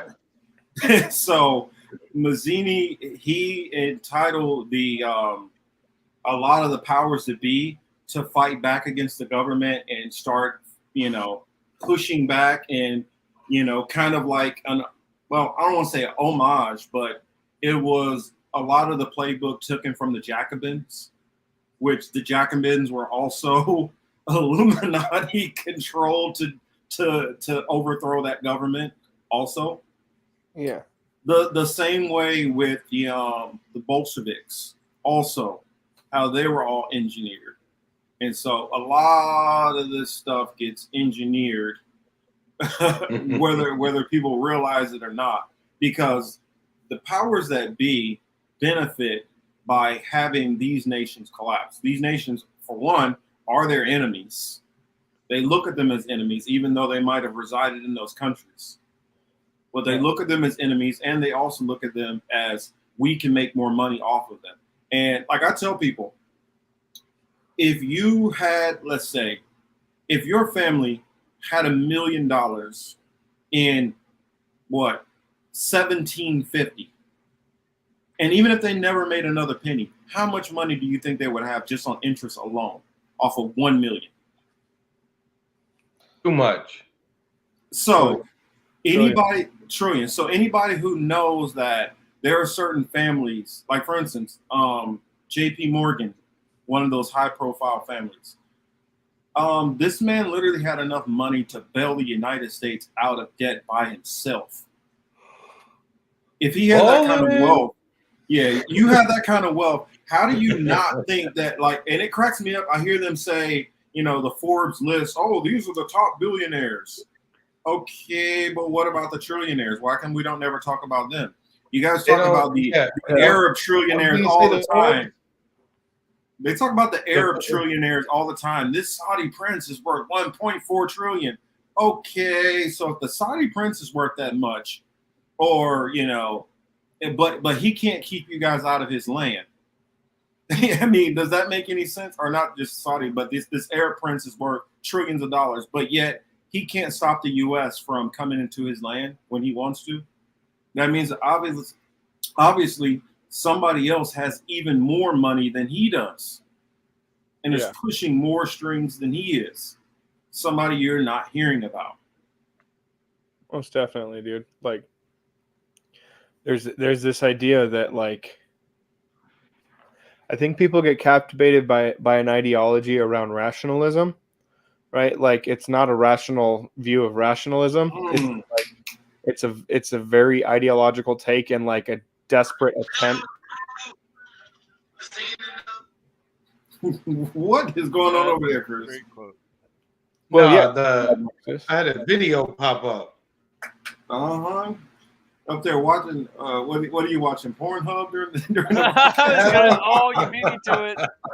No, they ain't no Beyonce titty. A little titty. I just had to see Beyonce's titties real quick. But Matt Marks is. You don't remember what they look like. This is a great point here. The families don't make money no more. They make reality. They literally do because they control the news. Yes, they push fear. CNN, Fox, NBC, they run the media. And they run even a lot of these ones smaller. That's the reason why you hear The Guardian doing some of the bullshit that they've been doing lately. You see PBS is not even, PBS can't even keep it straight no more. Yeah, all of them PBS, are doing it. NPR, Reuters, Associated Press. It's ridiculous. It's all garbage. It's all fucking garbage. Oh, you guys see we're gonna make a trade? Yeah. We're gonna I've been watching the NBA news to see who's gonna get traded, who's gonna get signed, and then this Brittany Griner shit comes along and takes precedent. So they're gonna trade her and somebody else for some killer. I'm like, and who did they send over, by the way? Because I think people kind of. Well, this is just political. This is only to get people to the polls. This is so we say, hey, you black people, I got this black woman out for you, and hey, you lesbians, I got this girl out. This is all political mumbo jumbo. That's all it is. And look, it's gonna happen. Like less than 90 days from election. So I guess they're trying to hold on to a couple of seats in New York, Chicago, California, because the rest of the country, they're toast. The Democrats. Like they sent Bill Richardson though. Wait a minute. The same Bill Richardson that was on the Lolita Express? Yep. The same Bill Richardson that was the governor of New Mexico and Epstein bought the land here? Damn. Bingo. You got it. Wow. And happen to have really strange ties to human traffickers in Korea. Virtue signaling, exactly. Baba has one here. It says, do not comply. Once they collapse financial systems, they will start with those depending on Social Security or entitlements to get them to comply. Well, the thing is, they're already like, if this was chess, they're already like 16 moves ahead of us. Like 9 million dimension chess. I mean, like I mentioned, playing on their chessboard though, because again, that's what I'm saying. Yeah, if you're empowered where you are, you don't give your consent, then they don't have power over you. Like I mentioned, we can't even imagine the board they're playing on. Shadow. We can't imagine. Well, and also, like, even if you're allowed to play on it, they won't tell you the rules. They made up the rules themselves, and then you're just whatever you can't do that. Be like, yeah, I can. It's this rule. It's just so fucking some eyes wide shut shit, and everyone's well, here's the thing about it. How do you not comply if you don't know what actually complying is or not? Because you got to remember credit system. You got to remember, if they created a social credit system, they know who all the little good boys and girls were. They literally sometimes their plan is to get you to overthrow. Santa, the first social creditor. Probably. I mean, Mhm. they literally set it up so that you never know what's up or what's down. And so, like how they got the Jacobins over there chopping off heads, that was the plan to collapse that government. Now, do I agree with everybody necessarily that that's what they're trying to do now as far as the Americas? No, I just think their plans are all starting to fall apart. That's what I believe now. I believe that, you know, their plans are just starting to fail more and more and more, just like you have with some of these empires. The longer and longer you go, I'm talking about ancient empires, the longer and longer you go, eventually you screw the pooch at some point. And like the empires of Babylon and Egypt and Persia and the early Roman empires, they didn't collapse because people collapsed them. Now, in the modern days, in the 1800s, you know, yeah, okay, that was going 17s, 18s, 1900s, yes. The cabal or Illuminati, whatever you want to call them, yes, they were collapsing governments at that point. But the ones before that was just because people were mismanaging the shit. And there's a certain degree of that happens when you've been sitting at the top for so long that you start getting so cocky that everything that you do is always going to work. And like when I say like there's so many moves ahead, what year did Albert Pike die? Does anybody remember? Or anybody can put that in the chat for me? Albert Pike literally was predicting World War I, World War II, World War III in the 1880s. How did he know that there were going to be 3 wars? How did he know that? Working on blueprints? Because exactly, this all was designed out and organized. This was orchestrated. All of these things were really being hit on something orchestrated. there. Well, and that's the thing is, I'm so glad you brought this up, Marcus, because this is what kind of just occurred to me while we were all talking here. Is that it's exactly what happens. Like I've seen this in just standard corporate life. You see, like again, debt slavery, like we were going through earlier, is that you get these people that have only been told yes their entire lives. Like this is where you get the silver spoon shit. So they literally are told they can do no wrong, get put in these positions of power, and then they have to trust their advisors who were brought up at the same boarding schools or similar ones that they were. So the advice that they're being given are by people that are so detached from society that they're trying to control that they fuck it up. Mm-hmm. Yes. Let me find Albert Pike when he died. Is from one hegemon, but that does not mean that another hegemon is not lined up just waiting for the chance. Or that they don't coordinate the handoff. So he died in 1891. See, this is why I try to explain this to people, the difference, how this Illuminati thing goes. They're never going to, they'll switch it off from nations, which are other European nations, American nations. They're not switching it off to the Russians for one, ever. That's not going to be some voluntary handoff, because these people who control most of this stuff hate the Russians more than anybody. That's literally their mortal enemies. So they're not going to turn it over to the Russians. They're also not going to turn it over to any minority nation willingly. And so if you take down the U.S., you destabilize the U.S. The U.S. is the only guns that they have to keep their system in order. It's like having a bank and sending your security guards home.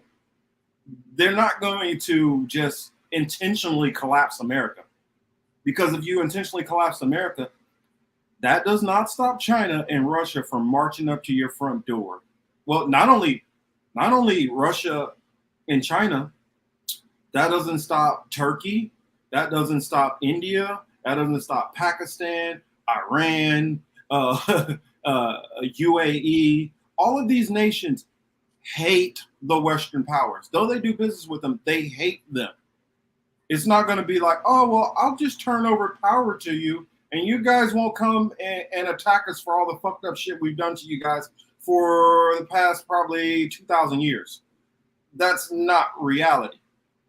The moment that the United States collapsed, there will be tanks at every one of these Illuminati elite houses, marching them out. That's what would happen. So they're not going to do a self-controlled demolition of the only thing that keeps them safe. I don't know how much I believe in that, right?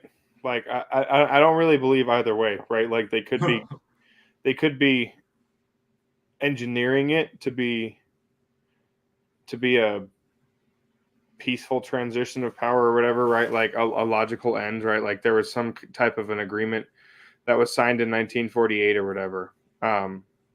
But at the same time, I'm like, it looks a lot like pre-World War I world that like everyone needs to expand. They've done terrible things to deplete their resources in their environment, and now they have to spread out more.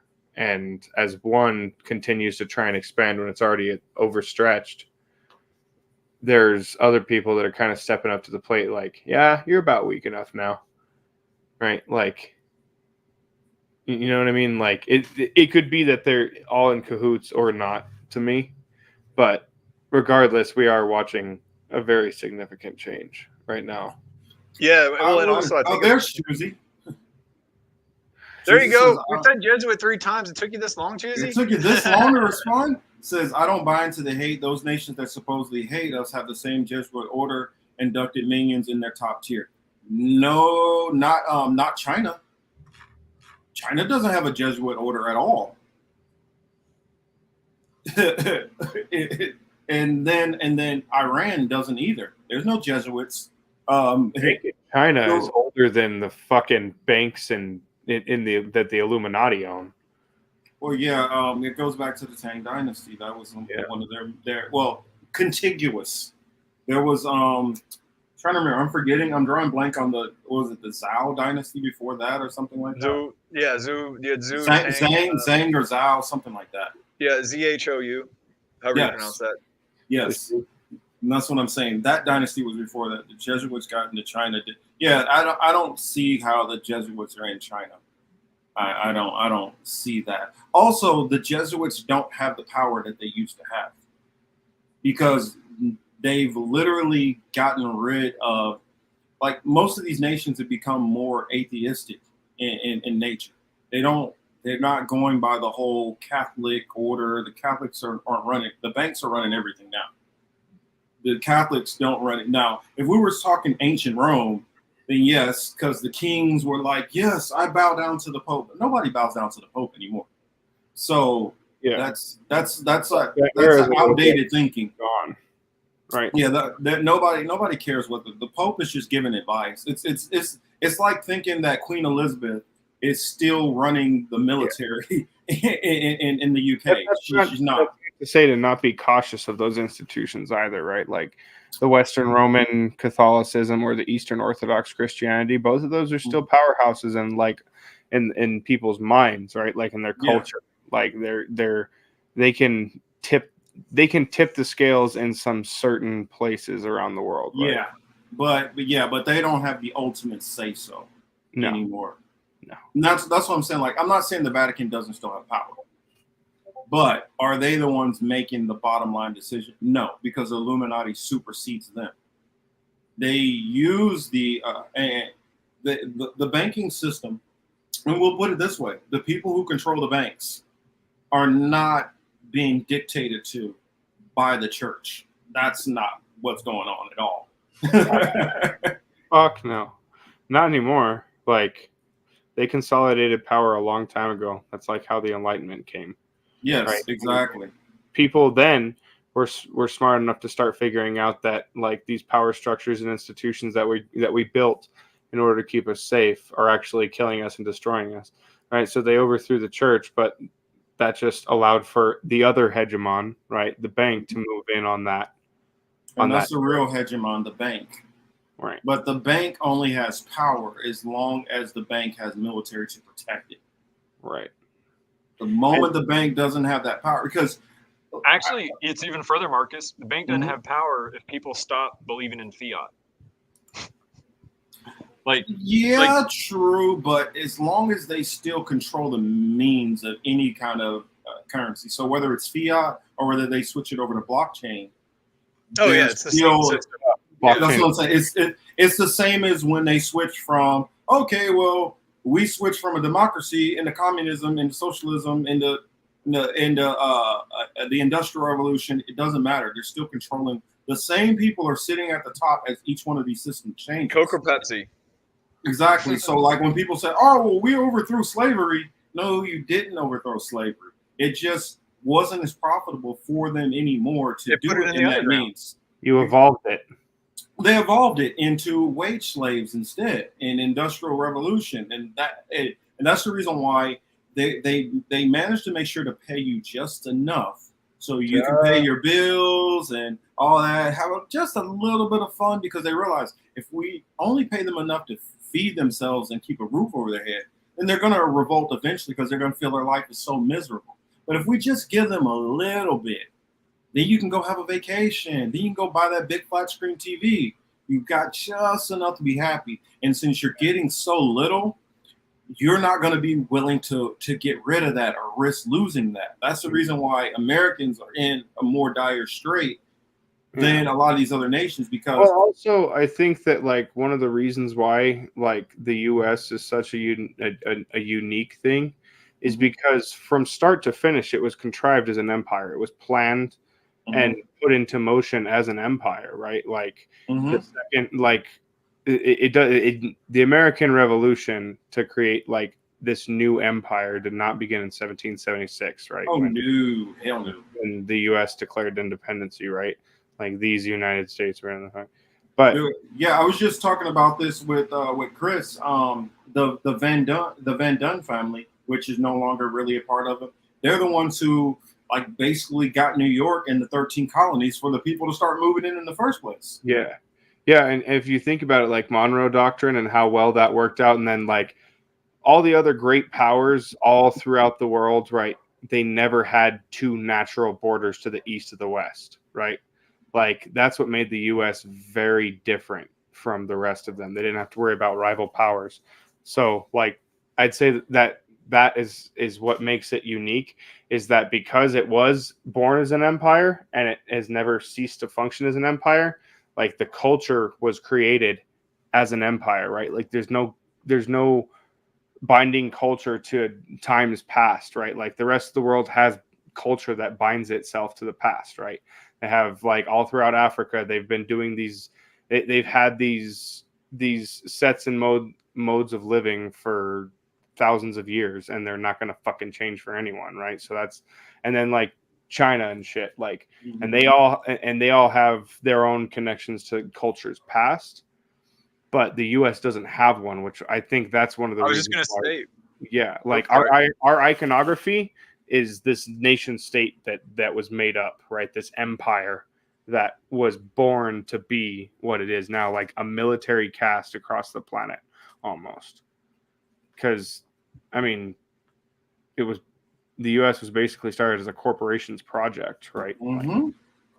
Oh, absolutely. Well, and that's the thing is, think about it too. It's also like, the elimination of the First Peoples, right? Like what really occurred to me the other day is I was like listening to like a panel of different doctors, and they were discussing how, Native American healers were able to channel things and do things that were supposedly science is just now being able to like find a way to like put their finger on it. But what they were getting at is that these cultures knew how to handle like things. And think about it. You're coming in as a corporation. You've incorporated the United States. You had Manifest Destiny, which is like your shit fucking fuckery of mergers and acquisitions across the entire land. But you've got people that are grounded, connected to the earth, literally living off the land, who are self-sufficient. And so what's the only way to handle that for a power that's coming in, right? Because you hit on a key point. There's no threats from both sides, only north, south, or inside, right? So more so what I'm getting at is that when you look at the elimination of all, like the absolute slaughter of the Native Americans and all of these different cultures, part of me thinks it's because they knew that their system wouldn't work if people had a way to opt out, which that was the original opting out, was living off the land and working in harmony with nature. Right, and being connected to the culture of your past, right? Like, because then you don't need government. There you go. Yeah, I've addressed like how I think of this comment here, but I want to hear you guys, because I already said, dude, 1600s, we're not still living in the 1600s. Those days are long gone, and the whole board has been reset multiple times since then. Chusey says here, in order to understand the Roman control of China, you have to start with the history of Matteo Ricci and China in the 16th century. China is Rome's #1 rising star by numbers of loyal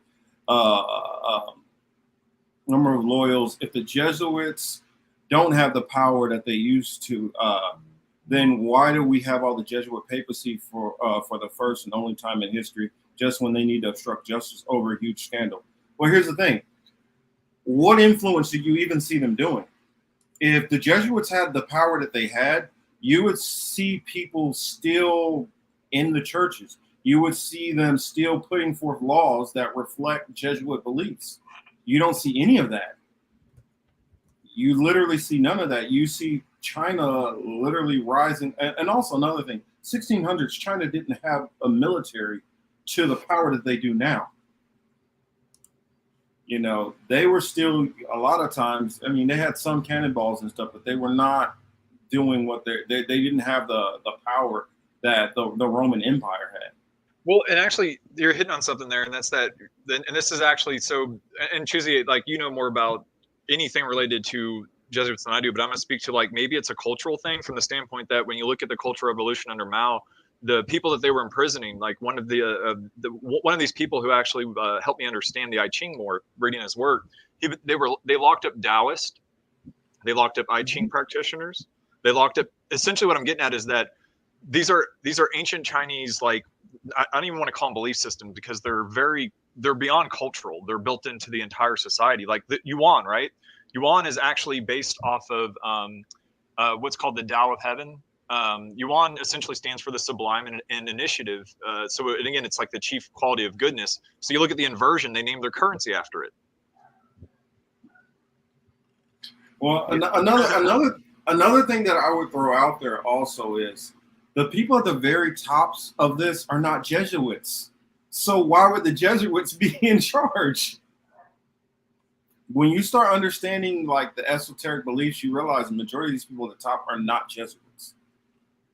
There's not very many at the very top. When you go into their beliefs, the Jesuits are just useful idiots for them. Exactly, they control the Jesuits. The Jesuits are. It's like you're hitting this power level right here, but you're not understanding. There's levels way above them. Sorry, Shadow. I'll let you. No, you're good, dude. It's just, yeah, I think a lot of people are stuck when they find one thing. They want to stick to that one thing because it becomes comfortable. Mm-hmm. But as you begin to, like, my question. Like, when I analyze anything in history, any situation that's happening now, and I'm trying to put it in historical perspective and psychological perspective and all of that, right? Like, I actually use a parable from the Bible, right? Mm-hmm.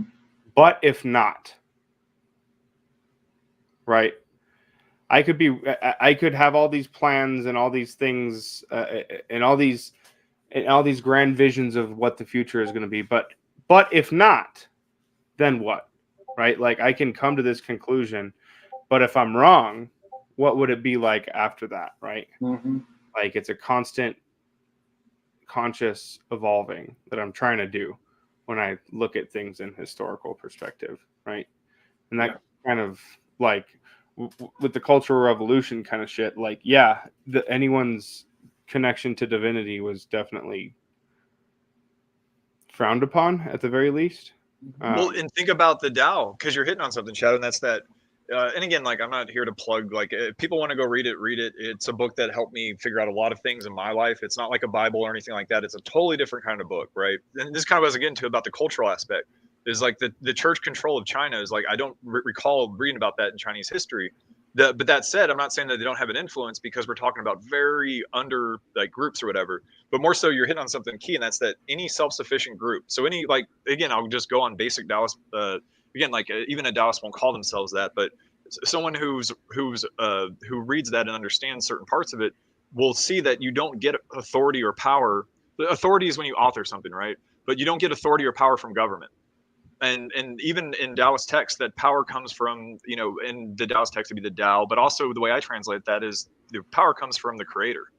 So you look at all this stuff, the fact that corporatization of almost every aspect of our lives, and the fact that that different cities are incorporated. It's like this pattern keeps going on because we all don't wake up in enough time. Like we're in this nightmare because it's like every generation keeps going through the same loop and cycle. They just reset it. It's like dead ass the Matrix, right? Mhm. Like that scene where he's talking to the architect. Yeah, but we don't have a Neo. Like I think one of the major Oh, there's a Neo coming. Trust me. Yeah, hopefully. I think that when people are, I just forgot what I was going to say. Never mind. And now I'm thinking about Neo. But like, oh, that's what it is. I think that the plans of the elite is to trap everyone into a material world only, right? Where the only thing that exists is material because that's their game, right? They control the material world, right? And I think they use a lot of symbols that speak to your DNA past to let you know that they are the power figures, right? Like they've been in control for a very long time. But I think they're losing on the front of making everything fucking solely material. I think people are branching out into their emotions and into their spirit now because the material world that they created sucks, right? Like just to try and change the world that they created, the world that they created in their own image is not a path forward, right? Well, and that speaks to Rumi has a great quote, and I'm gonna try to remember it, but it's like the other day I thought I was clever and wanted to change the world. Today I'm wise and I'm changing myself. Yeah, like yeah. Oh, I got a couple of quotes here that I'm going over. I want to read a couple of these the Albert Pike quotes. It says the freest people, like the freest man, is always in danger of relapsing into servitude. Wars are almost always fatal to republics. They create tyrants and consolidate their power. This has been something which the Illuminati has always worked on, the Masonic organization. There's one other one. I'm trying to remember what the one where he had about uniting the something. It was talking about uniting certain people to fight against other people. There's a couple of other ones that he said in here that I'm like, remember, this man died in 1891. Is this the one I want? Oh, let's see. I hear an echo of Blavatsky in that. Yeah, I mean, I'm trying to That's remember. Like the Ascended Master shit, dude. That's what I'm saying. They don't believe in what people think they believe in. Yeah, and here's another thing I would bring into mind. The two world wars that we had. What has been a major difference in result of those wars? the world reserve currency for one. That's one. What's another one? The hegemon. A brand new nation. The United Nations? No, one brand new nation. One brand new nation in the vicinity of UN and the League of Nations. I think, what was it? The League of Nations, they tried World War I and like it didn't really catch on, and then like the UN got much more, but I guess you call it support because of the fact that like the world was like at each other's throats. Well, what I was saying specifically is that you had a nation which was taken in World War I, a nation which is in an oil-rich area, when oil was one of the biggest currencies at that time and still one of the biggest currencies now. Also has other resources in those areas. And that the only time I've ever heard of a nation being given to one person. That was the result of World War I. World War II, it started a whole nation for a whole group of people. World War I and World War II. I got you. You get what I'm saying? Why would the Jesuits care about that per se? They wouldn't. That's not something that benefits the Jesuits. That benefits somebody else. Yeah, like I think the Jesuits had their time. Like I think their main claim to fame is the burning of the libraries everywhere, so that the history of the world was erased intentionally. Right? Like I think that was their prime time and their prime era. But after that, I mean, there's too much shit happening in the world to think that the Jesuits run all of that, right? That's why they have to burn our mind now. Like they ran out of books to burn, so now they've got to literally have us burn our own minds. Essentially, like what we're seeing, it's just like the mass formations, for example, right? It's like those have been going on forever, and it's almost like it really occurred to me the other day. It was like, so Chad and I, when we were working on the article, we were going back and forth on a fifth condition, either necessary for a mass formation to form or for one to be avoided. And we both came to do you remember this conversation, Shadow? Yes, we both I do. literally came to the exact same. And what was that? What was the fifth condition that would prevent one and also break one up? Spiritual. Bam. And so all of this ties in, Marcus. It's why they need the inversions, because they've got to confuse you so much to where you can't latch on to knowing that you've actually got Well, power. They have to make themselves God, and that's why they make everyone focus on the material and only the material aspect.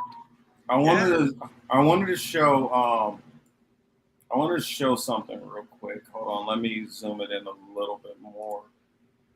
I'm trying to get it as big as I can so you guys can see some of these things. Because I just see Choosy put in about the Knights of Malta. I'm trying to tell you, all of these people are lower. All of these people are lower than the people who are running this. Oh shoot, I guess something happened with Chris's. There we go. Let's pull it up on the screen and show you what I mean. I was gonna say they got Chris. That was weird. It just went off and it came right back on. I didn't even have to touch anything. Now let's see. I'm trying to remember, where's Knights of Malta at? Okay, here's Knights of Malta right here. They are just one of groups of all of these organizations, which are all up under a whole umbrella of organizations, which are all tools used by the 13 who are above all of this. Okay, this is insane because this is directly Samau's Bailey shit. That's what I'm how telling you. they're all masters. They use all of this, and I'll show you. I think Pike and Lebowski were working. This almost feels like they were working together. All of this stuff is all coordinated. That's what I'm telling you. All Yeah, of this stuff is all coordinated, and so they let people know certain stuff at certain levels, and then when you get above it, then you find out what it's really about. Then you find out what it's really about. The reason, you know why they call themselves Illuminati, right? Because they call themselves the illuminated ones, the ones of the children of the light. Lucifer. They literally believe like their God is Lucifer. Well, and then they invert like Luciferianism too, and which Lucifer doesn't even mean what they think Lucifer means. So I mean that's a whole nother thing. Right. But all these are symbols that they use, right? And like the one that really most concerns me is the double-headed eagle. Yes. Right? That one goes. Yeah, I was gonna bring that up, man. And actually, I didn't realize it was only that small. Let me make it. I can make it bigger. Make it even bigger. I mean, I was gonna do it. That's what she said, but I had to lighten it up, man. This is some dark shit. Well, that's the thing. What do you think? What do you think this was like for me a couple of years ago when I started running into all this stuff? Yeah, like that double-headed eagle has been used many times in history. It was once used by the Byzantines. It was once used by the Romanov family, and is currently being used by the Russian Federation. Right, like that is an old symbol, like going back to contiguity, I guess. Contiguity of cultural hegemony, right? Yeah, let's zoom in some more on this other side so you guys can see. The look, 24, look, the even the Order of the Knights of Malta is under the Knights Templar. Knights Templar is virtually not even one of their stronger organizations. The Shriners are literally above the Knights of Malta. You know how many presidents were Shriners? No. Quite a bit of them. They were either a Shriner or they were a Templar or they were what's this other one over here? Actually, here's all like the different. different schools. And see, entry level apprentice, fellow craft, Blue Lodge Mason, Eastern Star are the women groups. Then you have the Prince Freehall Masons. That's a lot of the Black Masons. So the Jay-Z's, that's a Prince Freehall Mason right there for you. That's what I'm saying. This is Grand Inspector Inquisitor. Hold on. Who popped in? Oh, it's kind of funny, like the names that they use, though. Like there's so much hubris in naming themselves all these. Grand Inspector, Inquisition Commander. Listen to this. Master Cock.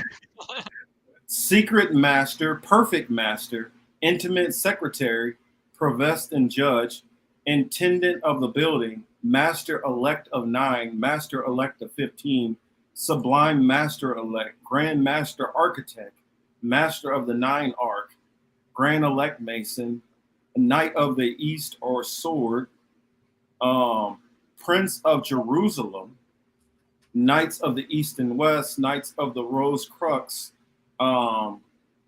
Grand Pontiff, Master Ad Vitam, Nochiite or Prussian Knight, Knight of the Royal Axe, Chief of the Tabernacle, Prince of the Tabernacle, Knight of the Brazen Serpent, Prince of the Mercy, Knight Commander of the Temple, Knight of the Sun, Knight of St. Andrew, Knight of Kadash, Grand Inspector, Inquisitor, Commander. Yeah. And so a lot of the 33rds, they're not even religious at all. Yeah. Many of them come in through ceremonies by just paying money or donating stuff. Yeah. And this is like a multi-level marketing for your soul. Yeah, these are just people who, and I've had people. Well, I've watched a video with one guy, and I've talked to 2 other people who talked about, yeah, they were 32nd degree Masons, and when you start getting up to the level, then they start hiding more and more stuff from you because it gets kind of dark when you get up to those levels. But I'm saying these people aren't even up to. I mean, we got to remember, the people who own the banking system. That's a whole nother level. I mean, we got to remember, somebody literally owns the Fed. Yeah. Somebody literally owns the IMF. You know, these people have a different faith, and it is definitely not Catholicism. There's a pretty hardcore old historical building in Santa Fe, but it's the Royal Order of Scotland. And like that kind of gets into like how deep their tendrils go into like the labs that are here. Choosy, you have this backwards. Choosy, your last comment, it's reversed. That's what we're trying to tell you that you're missing. It's reversed. Rome doesn't have the control. Rome is being controlled. I think this shit knows no nation. It knows no home. It knows no boundaries. No. This has to do with a certain these aims. Now, granted, most of the people who would fall under this category have no clue that these people within their same nationality or faith, that this is what they're trying to do. They have no clue that these handful of people at the top, this is what they're trying to do. But these handful of people are about a particular land, and they are about a certain. Remember, we talked about master builder, temples. Come on, you guys are smart enough to get where we're going. There's no masturbator.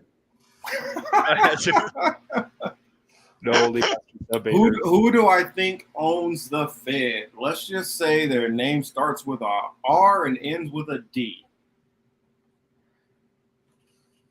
I mean, because a lot of people forget the Roman Empire, the Vatican, at a certain point, they were underwater and losing money. Who do you think they were borrowing money from? That's the scariest part is when you start to look at the fucking monies, because I really do believe like a new era began in 1914, right? Like, I think that did change the world. Jekyll Island. Like everyone. I don't think it's any coincidence that the Federal Reserve was created and a year later the fucking world broke out into war, right? Like, oh my goodness, Choosy, you can't be serious. You Choosy, you can't be serious. That's what you believe? Oh, wow. That's one of those things where you say somebody is so close yet so far. Yeah, I don't even subscribe that either one of those are ruling it. I think it's international. It's transhuman even. Well, what I'm saying is it's not the whole group of those people. It's not the whole group of those people. It is the people who have been pushing and driving things from the top, behind the scenes. It is not. That's what the whole end game is about. This is what these people have been pushing for literally centuries. This isn't. In fact, okay. Let's play a thought exercise, Choosy. If you think that it's reversed, what is the Roman control's goal in all this? Because they already have all the control. They already have everything the way they want situated. What are they pushing for at this point? What would they even need a third war for? Because that part kind of, I mean, yeah. The intimate secretary. I mean, that is one of the positions.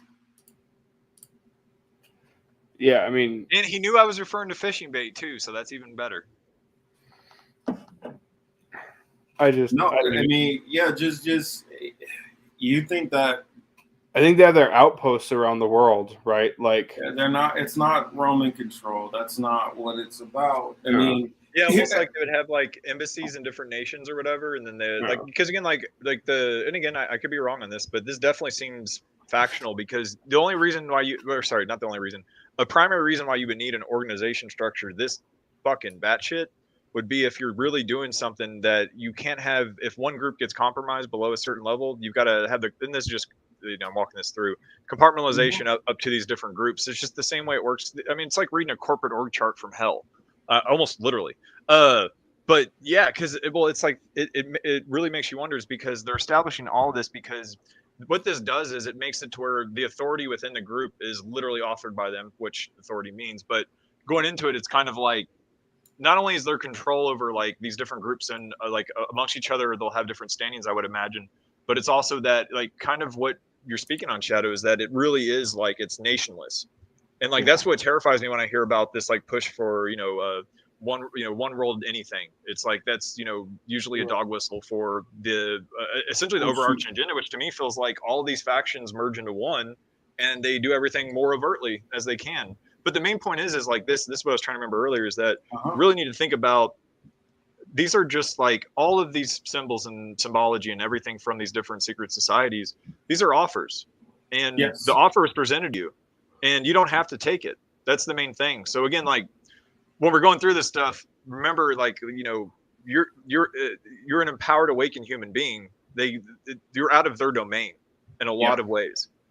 That doesn't mean you can't avoid all the fuckery, but it means more so is that if you're put into a fear state, which is like a lower state, you're going to not be able to handle yourself. And that's kind of like a lot of the goal is they work like when I've been watching a lot of these ceremonies, like we were watching the one at CERN, it really occurred to me is that they know that those videos are going to be played by people and they want to terrify people. But if you look at it like when I was going over like how they inverted Shiva to the point where it was almost like a parody of what they were actually doing, it really made me kind of like almost chuckle to myself because I realized it was like there's people seeing through this. There's got to be some, but they know that the people who see through it are not going to have enough influence or power to do anything.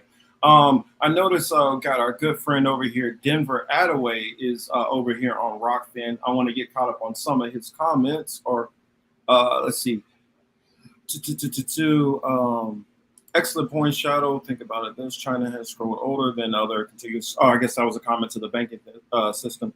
Such written history, scenarios, and lessons going back before recorded history in the West, not to be fucked with by P-brains like Blinken. Was it on 36 Chambers? I believe it was. If not, Shaolin or Wu-Tang say it's true.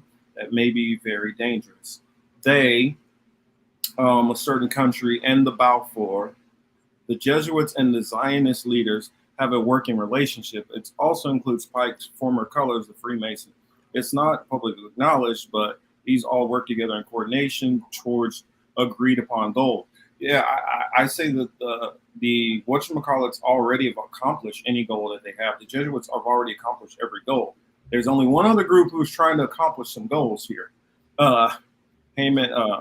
Solomon structured the loans to George Washington. Your turn. Yes.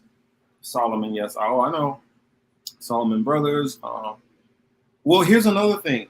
If you start looking into the banking system, I was like, this can't be serious that I'm seeing the same pattern over and over and over. When I start looking into literally any pro sports team, I start seeing the same pattern. When I start looking into the music industry or the movie industry or the TV industry, and how is it, unless somebody believes that all these people are being put in these positions to be scapegoats, I don't buy that. It makes more sense to me that these people are in these positions because people are putting them in these positions because they know that they can trust them to fulfill certain goals. Yeah. Just well, like, and I also put in there that, like, and again, like, I would recommend everyone check out Catherine Austin Fitts talks about this, who was actually, who was inside the government when then she saw a lot of shit go down, essentially, where they were talking about taking all the money out of the country. But oh, I forgot what I was even going to say. Shadow. I just had a shadow moment. What were we just talking about? Catherine Austin Fitts. Just come back to me. I completely just blank. yeah, I mean, choosy. But I'm trying to get you to kind of.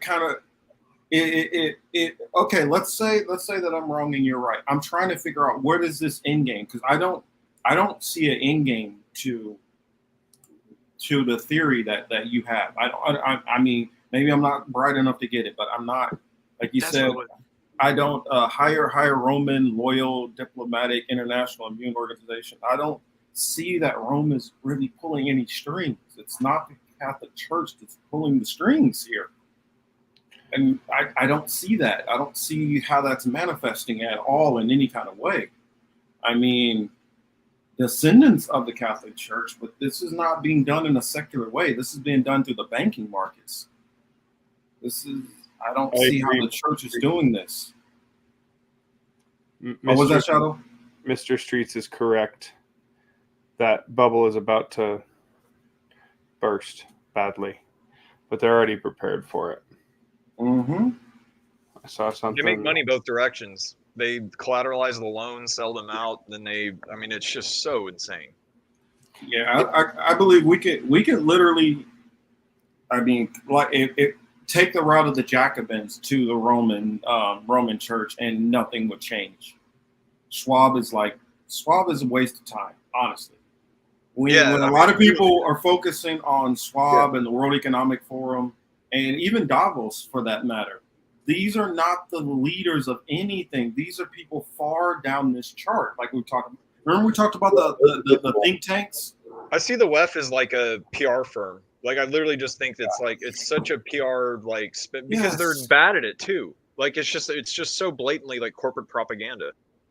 A Ross says this is the most interesting / agonizing guessing game I've ever played. Well, for me, when I look at theology and studying, movements that they're doing line up with somebody who believes in prophecies and is not waiting on prophecies, but they're trying to make prophecies happen. And they're prophecies which would only lean in one direction for one group of people to benefit from it. That's the reason why I'm like, well, hold on though.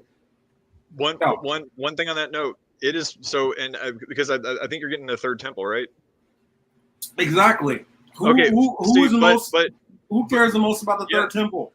But and again, like I'm not sure how well this is known, and again, I could be wrong on this, but when we were, I think it was like the other week or so when we were talking about this, is that the rebuilding of that was forbidden. Like to the fact that I remember, like when I was in Sundays, like you learning about the history and whatever, like we were actually taught that it was not. There's not a translation of the word hearsay, but it's a nod. The any attempts or efforts or even a want to rebuild the third temple was seen as completely, like, I guess taboo is the right word. Heretical, taboo, all of that. Yeah. Yes. So it's But- interesting to see that they take the inversion to then try to do that. And again, That's like what I'm that's what I was saying. getting to with the factions. That's what I'm saying. The people at the top, instead of believing it's heretical, that they shouldn't do it, that they should be waiting on the Messiah, they are trying to fulfill it themselves. Wow. So like that's what it is. They're blasphemous beyond belief because like really. Yes, put that's that what into I'm trying to context. get people to understand. If they wow, understand man. the prophecies, what these people are trying to do, these wars are used to all push these prophecies to happen. You get what I'm saying? Well, and also I think that the wars as well as go ahead. Well, think, Jack. The first prophecy, Balfour Declaration. The next war got Palestine, the land of Palestine, and the state of Israel. Third war will be what? You know what I'm saying? Well, and I guess this is where I'm confused. Is where so wasn't Sykes-Picot like the WikiLeaks for? Or sorry, wasn't the Bolsheviks? Didn't they like WikiLeaks style release the Sykes-Picot agreement? Or I could be wrong. Maybe that was before it was under control of a different leadership or something. I don't know. Well, but here's the thing. The same people, westernized people who got in, who were the ones who were motivating the Bolsheviks and Leninists to overthrow the royal families in that time in those nations. And so it's been a push to overthrow royal families. That way, once you get democracies, it's easier to get centralized banking into these areas. Once you get centralized banking into these areas, just like how you had with the Bank of London, how the Bank of London was able to control the UK. That's what, once you got the banking in, you're able to control the nation. The same way with the Federal Reserve, how they were able to control America by controlling the Federal Reserve. And then the IMF came in. The IMF is how they were able to keep control of most of Western Europe. Yeah. See, and again, I'm not going to disagree with any of that, but I think it's fascinating to me is that I'm seeing levels now, because I think the ultimate thing is really think about like the word government. Mint mean mind. Yeah. Govern. Oh yeah. So it's like, to me, it's like the term menticide, right? Mm-hmm. Because we're dealing with death cults here, so it's like we're dealing with a cult that literally wants us to kill ourselves with our own minds. Because they also want population control. Bingo, and because that's the thing. Not only is it lessening the pushback, but I really do feel like they have to go through all these efforts to suppress us. We must be pretty amazing. Dude, here's another thing. These same people at the top have no problem with sacrificing their own people. What do you think they'll do to everybody who's not their people? So, and by the way, Chris, I guess the Illuminatis didn't like his A shirt too much, so they had to yank him off. He was pulling that. He got a Drake phone call from sexy. Jay-Z. Beyonce showed up in the horse. Hey Ross, do you all know when/who started this? I would say this actually started. I want to say, what is it? About 17. I would say probably around like the 17. Actually, the rough beginning of this actually probably started around, I want to say, like the 1400s, like 1450s or whatever, is when this all kind of started happening. When you had the so-called Renaissance era, this is when the rough outline got started. And then by the time of the late 1600s, 1700s is when the agenda got started putting together more and more. And then the plan was kind of formulated into the 50s. And then it was just a matter of making each of the steps happen throughout the 1700s and 1800s. That happened then too. Mm-hmm. The 7 Years' War, which is more aptly named the First World War. Yes. But like in the States, in the US, we only know that like it was the French-Canadian War, but it was actually all over the world and mostly colonies. And the Brits and the Germans were actually on the same side in that war. So, I mean, banks are always funding both sides of every war. Exactly. What they want, right? They will, like,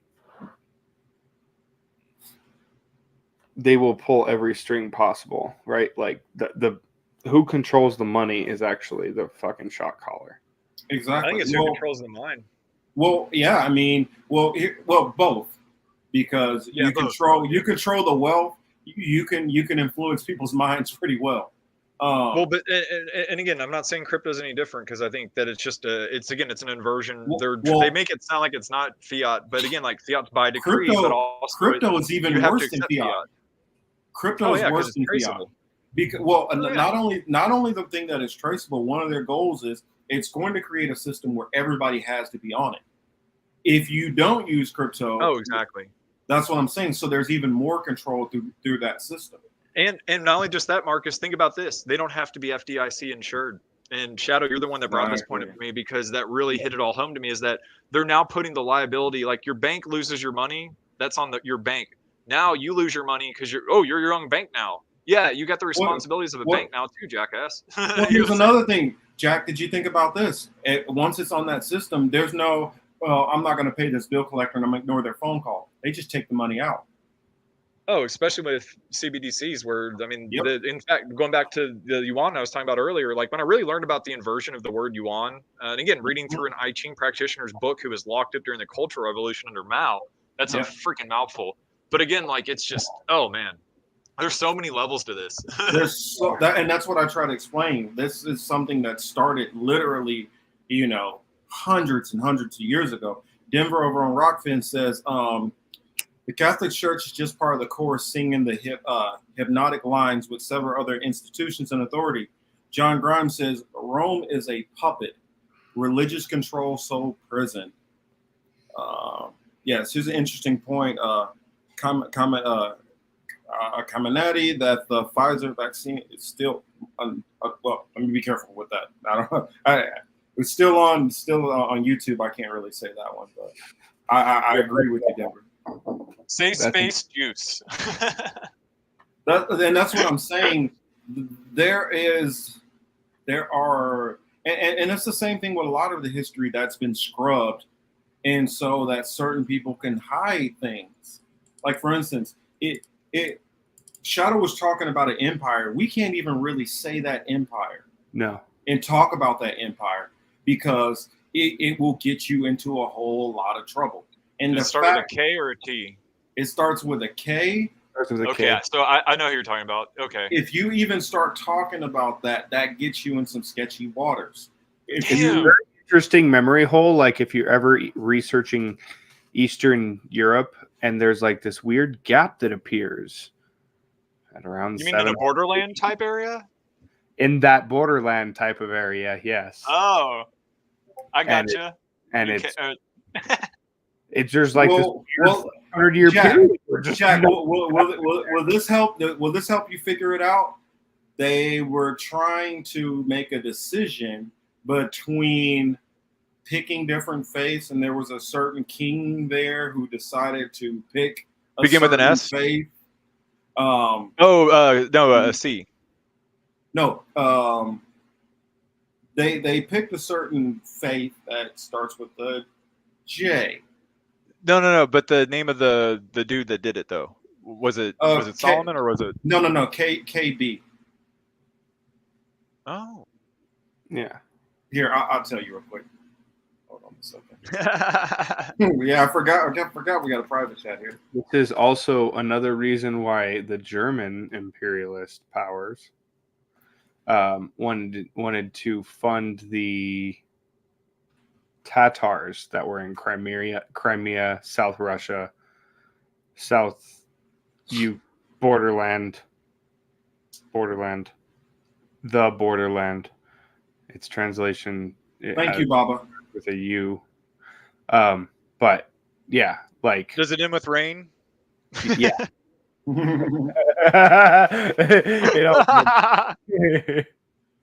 But yeah, like it's a very important. It's a very important part of history that's almost impossible to find. Yes, it feels like it's part of their ritual, man. Like, it feels like they have to, like, because like everything's clicking to me now, like on the war angle, because it's like we're dealing with the death cult here. So and we saw the CERN ceremony last week.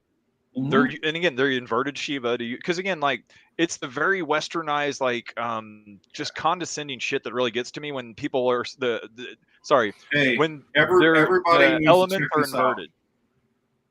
Everybody needs to check this out. Actually, you know what? I think I got it in the whatchamacallit. Didn't I send this to you in the Discord chat? I'll have to check. I think so. Let me pull it up. I will put it in the chat. I'm not gonna say it out loud. I will just put it in the chat.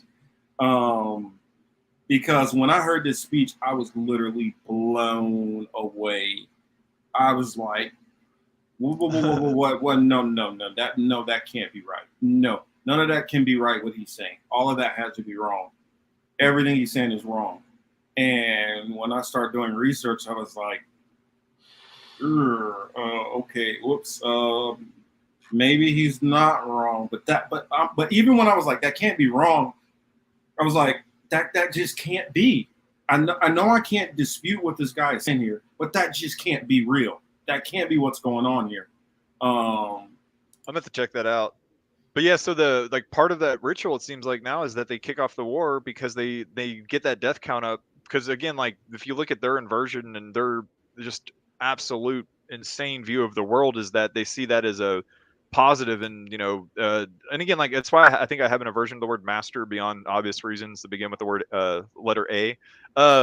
But it's just like you really look at like the terminology in that chart we're just looking at. It's this very like I guess BDSM type shit. Like, but like taken to an ultimate level of like, this is not consent. Like, this is beyond that. This is just like, I don't even have a word to describe the level of fuckery that this all like really is. So yeah, I'm definitely I can't wait to check out that one speech. See, well, I think I gave you like the extended version. Sweet. But this one that I'm about to share with the chat is not the extended. I don't think it might. Well, I think the extended one, all it does is it does the speech twice. Like he's doing it on separate nights, but on the second one, he says a couple of extra things in there that he didn't say on the first night.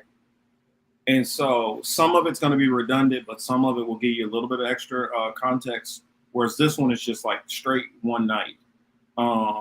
Let's see.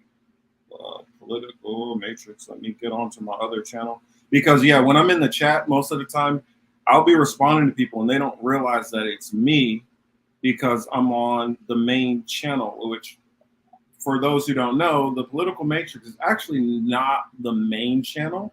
The main channel is what we've been thinking because I started that one literally like a year and some change before this one. Yeah, but this one is where we all hang out. Yeah, that one has just become one where I do interviews on for the most part. Yeah. Which I do have an interview tomorrow with Dr. Google Lathan. Cool. Nice. That's going to be interesting. Dang, it's a little behind, I guess. Shut up. That's the Chithula. That's the call. Chithulunati. Can't even say it. Chithulunati. Did it not put my... What the heck? Did it not It's put a tongue it in twister. there? I can't even say it. Oh, wow. Is it blocking it? I could have swore I just put it in the chat. Yeah, Let's do it again. Let's do that again. Or maybe do I need to make myself a moderator? Oh, yeah. That's why I'm not a moderator. Yeah, see? Look what you did. I'm not a moderator in my own chat. Here, I'm going to send it to you, Shadow. I'm going to text it to you. So that way you can put it in. I need to go back and make myself a moderator. Shadow, I was laughing my ass off because I looked at the screen and realized that we were in the exact same pose a moment ago. Huh? Who, me? I was like, Let's see what's going on the rock fans over here. Interesting point. We are dealing with Babylon. Just change the name. Well, yeah. Well, this is Mystery Babylon. So you're correct, Opus Cosmic. This is Mystery Babylon, which, if you know your scriptures, you know the fate of Mystery Babylon. If you're a believer. Some people don't. Well, actually, you don't have to be a believer to know the scriptures. Yeah, like I don't think these people care what name you call them by. It's the fear that you give them, right? Like Yes. whether they're called Babylonian, whether they're called Sumerian, whether they're called it doesn't whether they're called that or whatever empires, like it makes no difference. Like, well, the thing about it is, it's crazy that they hide that empire, and they also hide the other empire. Like, they don't tell you that there's two different major nations who are living, like in the Bible. They don't tell you during that time when like the Romans are like ruling over Israel that there are two different, major groups of people living there. They just make it as if it's all one. And like one of them is kind of like, let's erase them out of the picture. yeah, like I think that. Oh, I can't play that video, Yipper. Actually, what I will do, I can put it on the screen, but I won't play it. Just so you guys can see it and know what video we're talking about. That I can do. But I know if I play that video, it might get us in some trouble.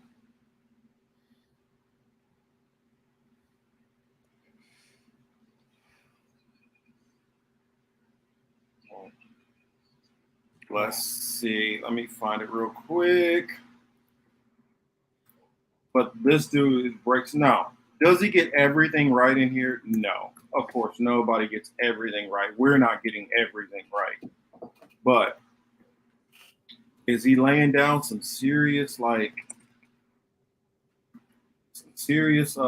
statements there and some serious information? Whoa, I need to make this smaller. This is super huge. Zoom out. I forgot that I made this thing gigantic. I want to find the soundboard and have a put them something that yeah, we need a board. That's what we need. We need a like a Drunkle Marcus board. We need a Marcus Rage. Marcus Rage. Well, I mean, it's not hard to get the Marcus Rage going. It's not hard. It really, but I just try to not go into Marcus Rage as often anymore. I haven't raged out in a while, have I? I mean, I've been pretty good keeping the Hulk smash under control. I have been I was literally thinking of Hulk, man. Oh my! I have been me to it, man. utterly, miserably, cantankerously failing at not raging out. Like, yeah, I haven't seen you rage out either in a while. So I mean, well, I don't know, man. I picked a couple fights recently in the internet land, which was kind of stupid in retrospect, but it was funny. That's not the one. Where's it at? Going. Man. Pretty sure you guys can see just the name you need to look at it for is Benjamin Freedom. Noam Chomsky. You guys know about Shlomo Sand? Yeah, I'm not gonna go there. There it is. This is what it looks like, but the actual one is about an hour long. Well, maybe an hour and some change. Benjamin H. Friedman. That's who you need to look for. And he goes into why he says there it is. This is the one. Let me click on this and mute it.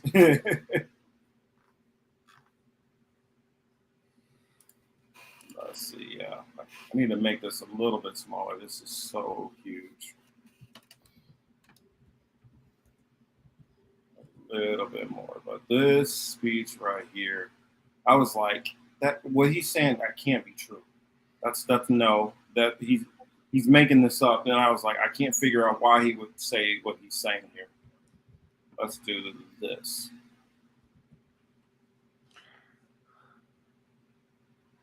The Willard Hotel in Washington, D.C., both the speech and the questions answered period later, so electrify the audience that a group of patriots has transferred it to long playing records, which you may have buy to play for friends clubs and your church groups for community. The speaker is Mr. Benjamin H. Friedman, noted authority on Z and all the schemes. Is a former, and I mean a former. He has, okay, there, I'll leave it there. So this is his speech, what he's saying in there. And I was like, I don't agree with what this dude is saying here, but I couldn't refute. Was he talking about puppies? Ninja puppies that like to fight puppies and solve crime. Teenage Mutant Solve Ninja crime. Puppies. Crime-solving ninja puppies. All right, Shadow, let's write it. It's called Paw Patrol, bro. You never seen this shit or what? Oh, unfortunately, I have. Actually, Choosy says, I don't see how you don't see the huge objective history of Rome. I do see that. I've literally studied ancient history. I could tell you about all three of the Roman collapses. And I could tell you about like how the Vatican came up. Dude, I used to live in Italy. Come on, man. Market breaker in Italy. Illuminati confirmed. Oh, Lord. I went to the Vatican one time. Now I'm Illuminati. I lived in Sicily, actually. You just bugged out Shrimp for like another week or so, man. Oh, yeah. Oh, he's coming after me now. You just need to clutch. I was just gonna say clutch your ear, and you did it. Oh my god! I was literally thinking, I was like fake like you have an earpiece. A lot of people don't realize like Rome does not have the wealth that they think it is. Rome has like if they went through and they sold some of the jewels and crap that they've stolen, yeah, but liquid currency, they ain't got money like these big banks do. Dude, Jeff Bezos has more money than like the Roman Catholic Church does. Well, and also you're hitting on something that's that like it almost appears like in Shadow, you brought this point to me too, is like with gold, how the markets are manipulated so much because of the paperization and fictitious capital. Because of the creation of fictitious capital and derivatives markets and futures trading, all this shit on paper doesn't even matter at the end of them. That's why the government currently can run such a multi-trillion-dollar budget, or sorry, multi-trillion-dollar, not billion, multi-trillion-dollar deficit, and all of this shit going on right now. It's just, dude. Let's just go start and like we'll get a farm and some puppies. That's what I'm saying. Like we're literally talking about families, not individual, not like whole entire nations, like families of people who were multi-trillionaires. You're telling me like a group of like, let's say 13 groups of trillionaires that they don't have more money than the Vatican? Come on. Well, dude, you look at like the Rockefellers alone, their influence on that's treading into the land of like ideological religious attachment to the conclusion that Rome is the primary antagonist in the fucking world, right? And they're not. I mean, they're just not. Power has changed. Power changes every so often to meet the times. Like well, and also the narrative. You can't have change. Like, I just now thought of this, but you can't have the same enemy and fool people that much. Like they've got to switch it up. So then they just, and again, this is what I was trying to remember. Catherine Austin Fitts, she had the realization in the 2000s after the, there's a specific date you guys would know about. Oh yeah, it's absolutely a death cult. But yeah, so what I was kind of getting at earlier is that speaking to like how it's kind of like musical chairs. Where like, except for they know which chair is likely going to be the one, they don't care who gets cut, but they also know that that chair's got some money in it, so they want to take it out before they do it. And yeah, it's true. The Catholics run the world. Marcus Sage. Well, they controlled Marcus Sage. Yeah. I mean, banks just they engineer and centrally plan booms and busts and wars and everything else, and like that's all you really need to know about the fucking, like, you don't need to make it if you're having trouble with like all the fucking inner workings of it and like the power structure and all that, and like, this is too deep into conspiracy land, like it robs you from the perspective of, hey, look, this is a historical lens of which power centralizes and compresses over time.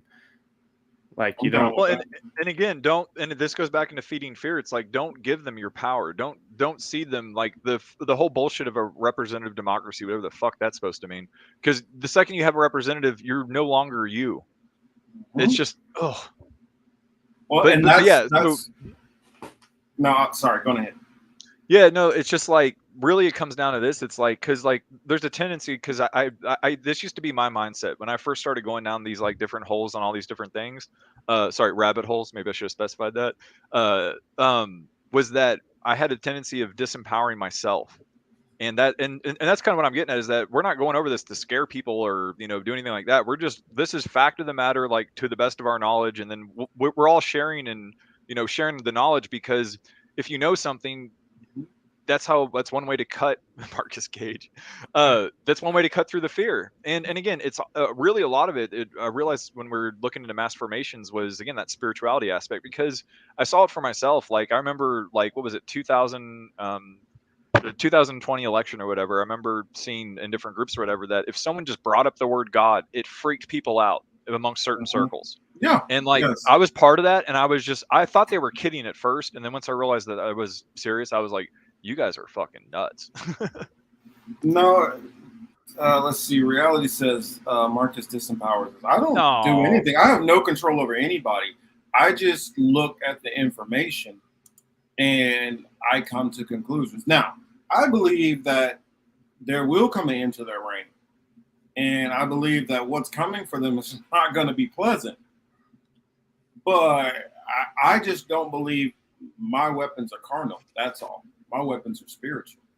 There you That's go. The only difference. I don't believe that there's some kind of physical fight that you can do to win this battle. I don't feel you can. Exactly. I don't feel you can have more money than them and win in that way. I don't think you can use political power.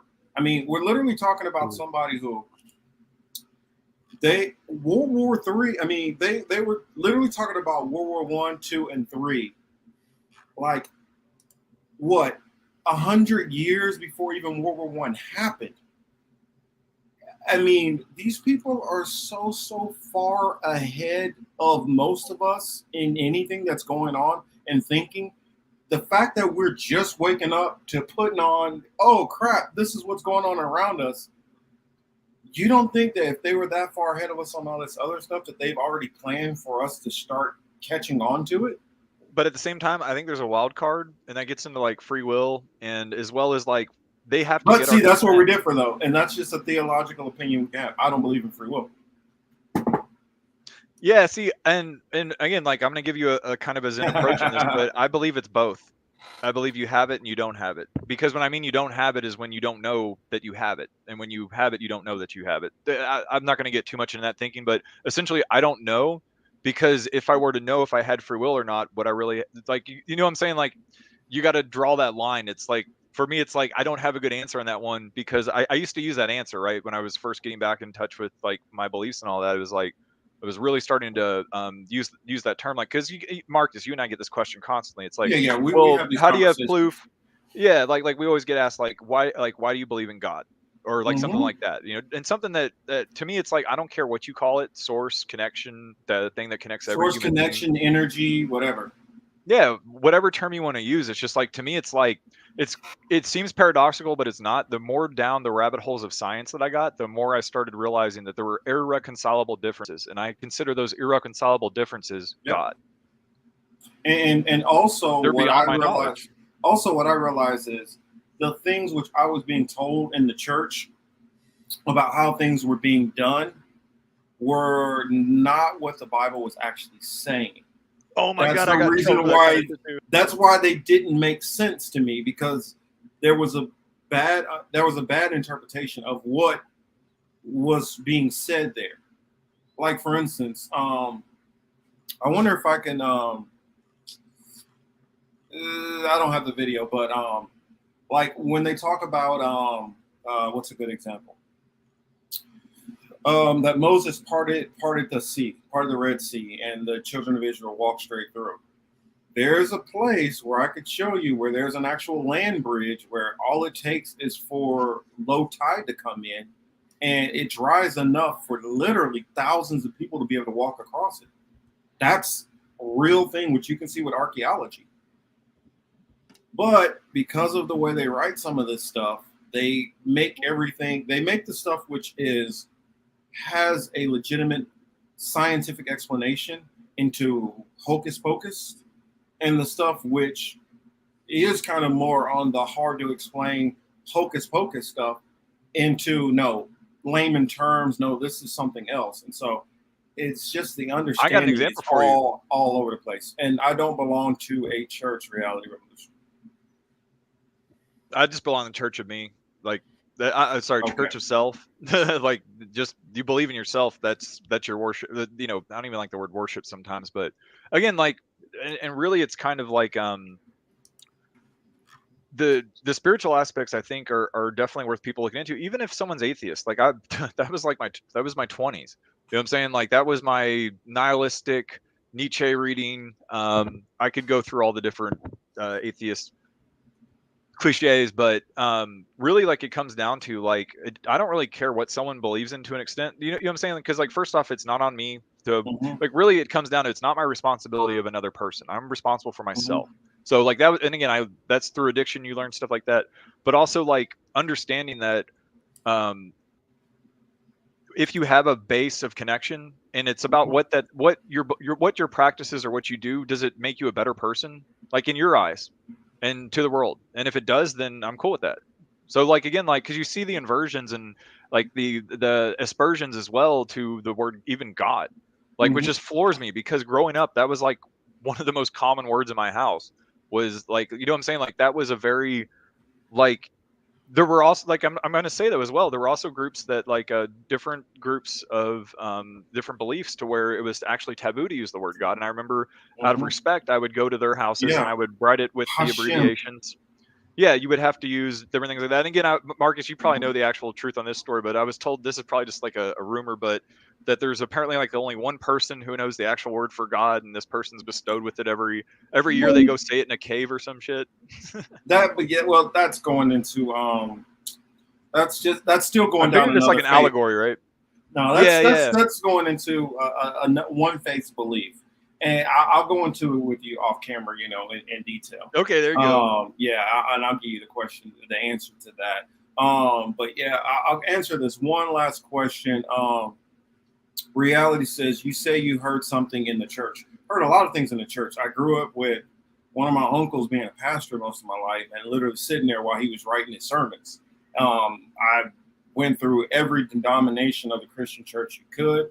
I've studied the Quran somewhat on my own, and then started studying Buddhism. And before, I became agnostic for many years. And then I went into Gnostic beliefs for a while until I got a better understanding of the Bible. Like, for instance, when Jack, when you were saying God, for instance, God is a Germanic word. When you translated it into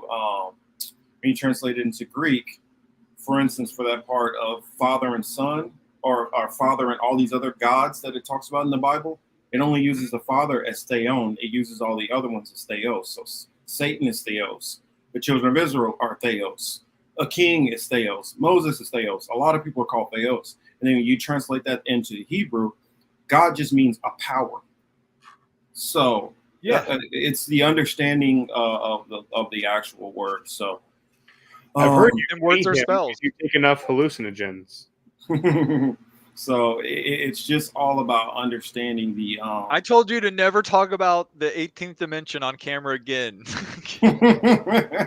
Transcend the fourth dimension, fellers. Plaid conversation. Actually, a Ross DM me on Twitter, because I think we follow each other on Twitter, and then I'll break down Revelation for you if you really want to have the understanding of Revelations, and I can be able to show a lot better what Jehovah's Witnesses understand, because most Christians all believe that Revelations is about to start.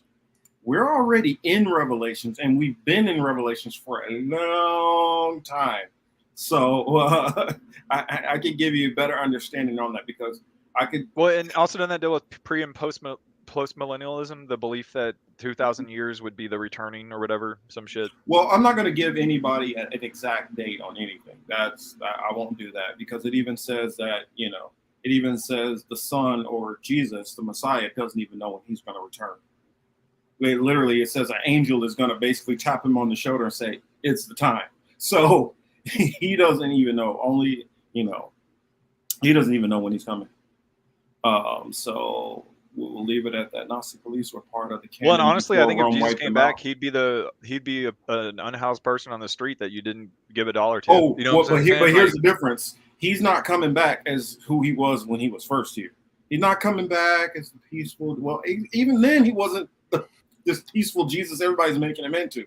He used to like talk really rough to people, and like he literally known for like kicking over tables and chairs and making a whip and beating people, calling women dogs, all kind of stuff. So that image of the soft, humble Jesus, that's not what I was the gonna say Bible talks that's about like at with all. any other person. Like I was just gonna say, because like that like if he was like because again like I do think that from everything that I've experienced and witnessed that there was a person with that name.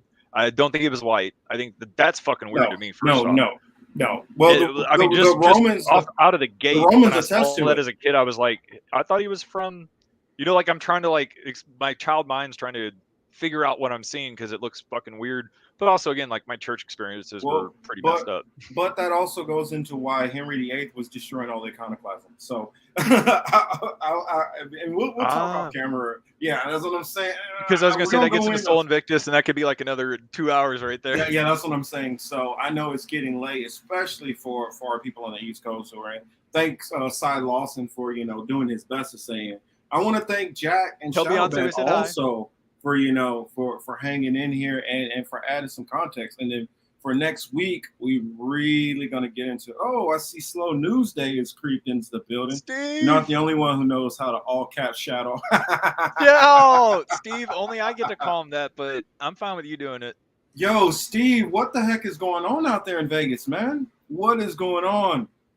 Dude, Monsoon it's like season? biblical and fucking shit out there, man. Were you doing a rain Oh, dance it's and you Glory. overshot your goals? Glory, much love to Glory. Yeah, I mean, it's we gotta have Glory on. I gotta have Glory back on sometime soon. I really gotta have Glory back on. I really gotta have her back on here soon. 'Cause Glory be dropping some knowledge. You see me, I see. Oh, be the glory. And let me just make sure that any comments I needed to read over here on Rockfin. Okay, good. All right, we can get out of here on that note. But I just want to thank everybody who came in, everybody who's going to watch this maybe later. If you really liked it, share it with somebody. Maybe this can help bring some understanding. And next week, we're going to go in more and more. That's the reason why I say when you understand the Illuminati's beliefs, it's hard to start going back to saying, oh, no, it's this. It's not, and remember, I got to repeat this again. It's not about you believing what they believe. It's about knowing what they believe. That's the important part. Yeah, it's not about what you believe in. It's that they actually believe in some of this shit. Yes, they really believe in some off-the-wall, bonkers type shit, and you need to know what they believe. It's kind of like if I believe that actually when you make a panda bear, even though it's stuffed, that the panda bear can actually start walking around and talking. Whether that's true or not, you need to know that I believe this funky shit. It's the same thing with these people. Well, and that, and also all caps army. Where'd we that need a go? Black Flags one. Ali is part of the Illuminati. I knew it. That said, this has been the Political Matrix. I'm your host, Marcus Young Morpheus Cage, here with my two brothers in arms, and we will be back next week. And hopefully, Ali can join us next week because we got to get into some Alice Bailey. Trust me, y'all don't want to miss that. So much love to everybody. Y'all have some fun. If y'all are still out partying this late, go on ahead and have some fun. If not, sleeping well. Oh, and if you guys want to catch my interview tomorrow, it'll be at the normal time. What is it like? I don't know.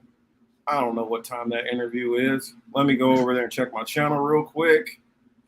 Your channel. Let's see. It will be 8:30 a.m. if you are Pacific, 9:30 a.m. if you are Mountain, Shadow. It will be 10:30 if you are Central, and 11:30 if you are Eastern. And if you're in South Africa, which Dr. Gugulethu is in South Africa, it will be 5:30 p.m. So look forward to that. And also got some stuff coming, got some interviews coming. I will tell you guys about it a little bit later. But that said, we're going to get out of here. Shira, I see you out there. But guys, have a good night.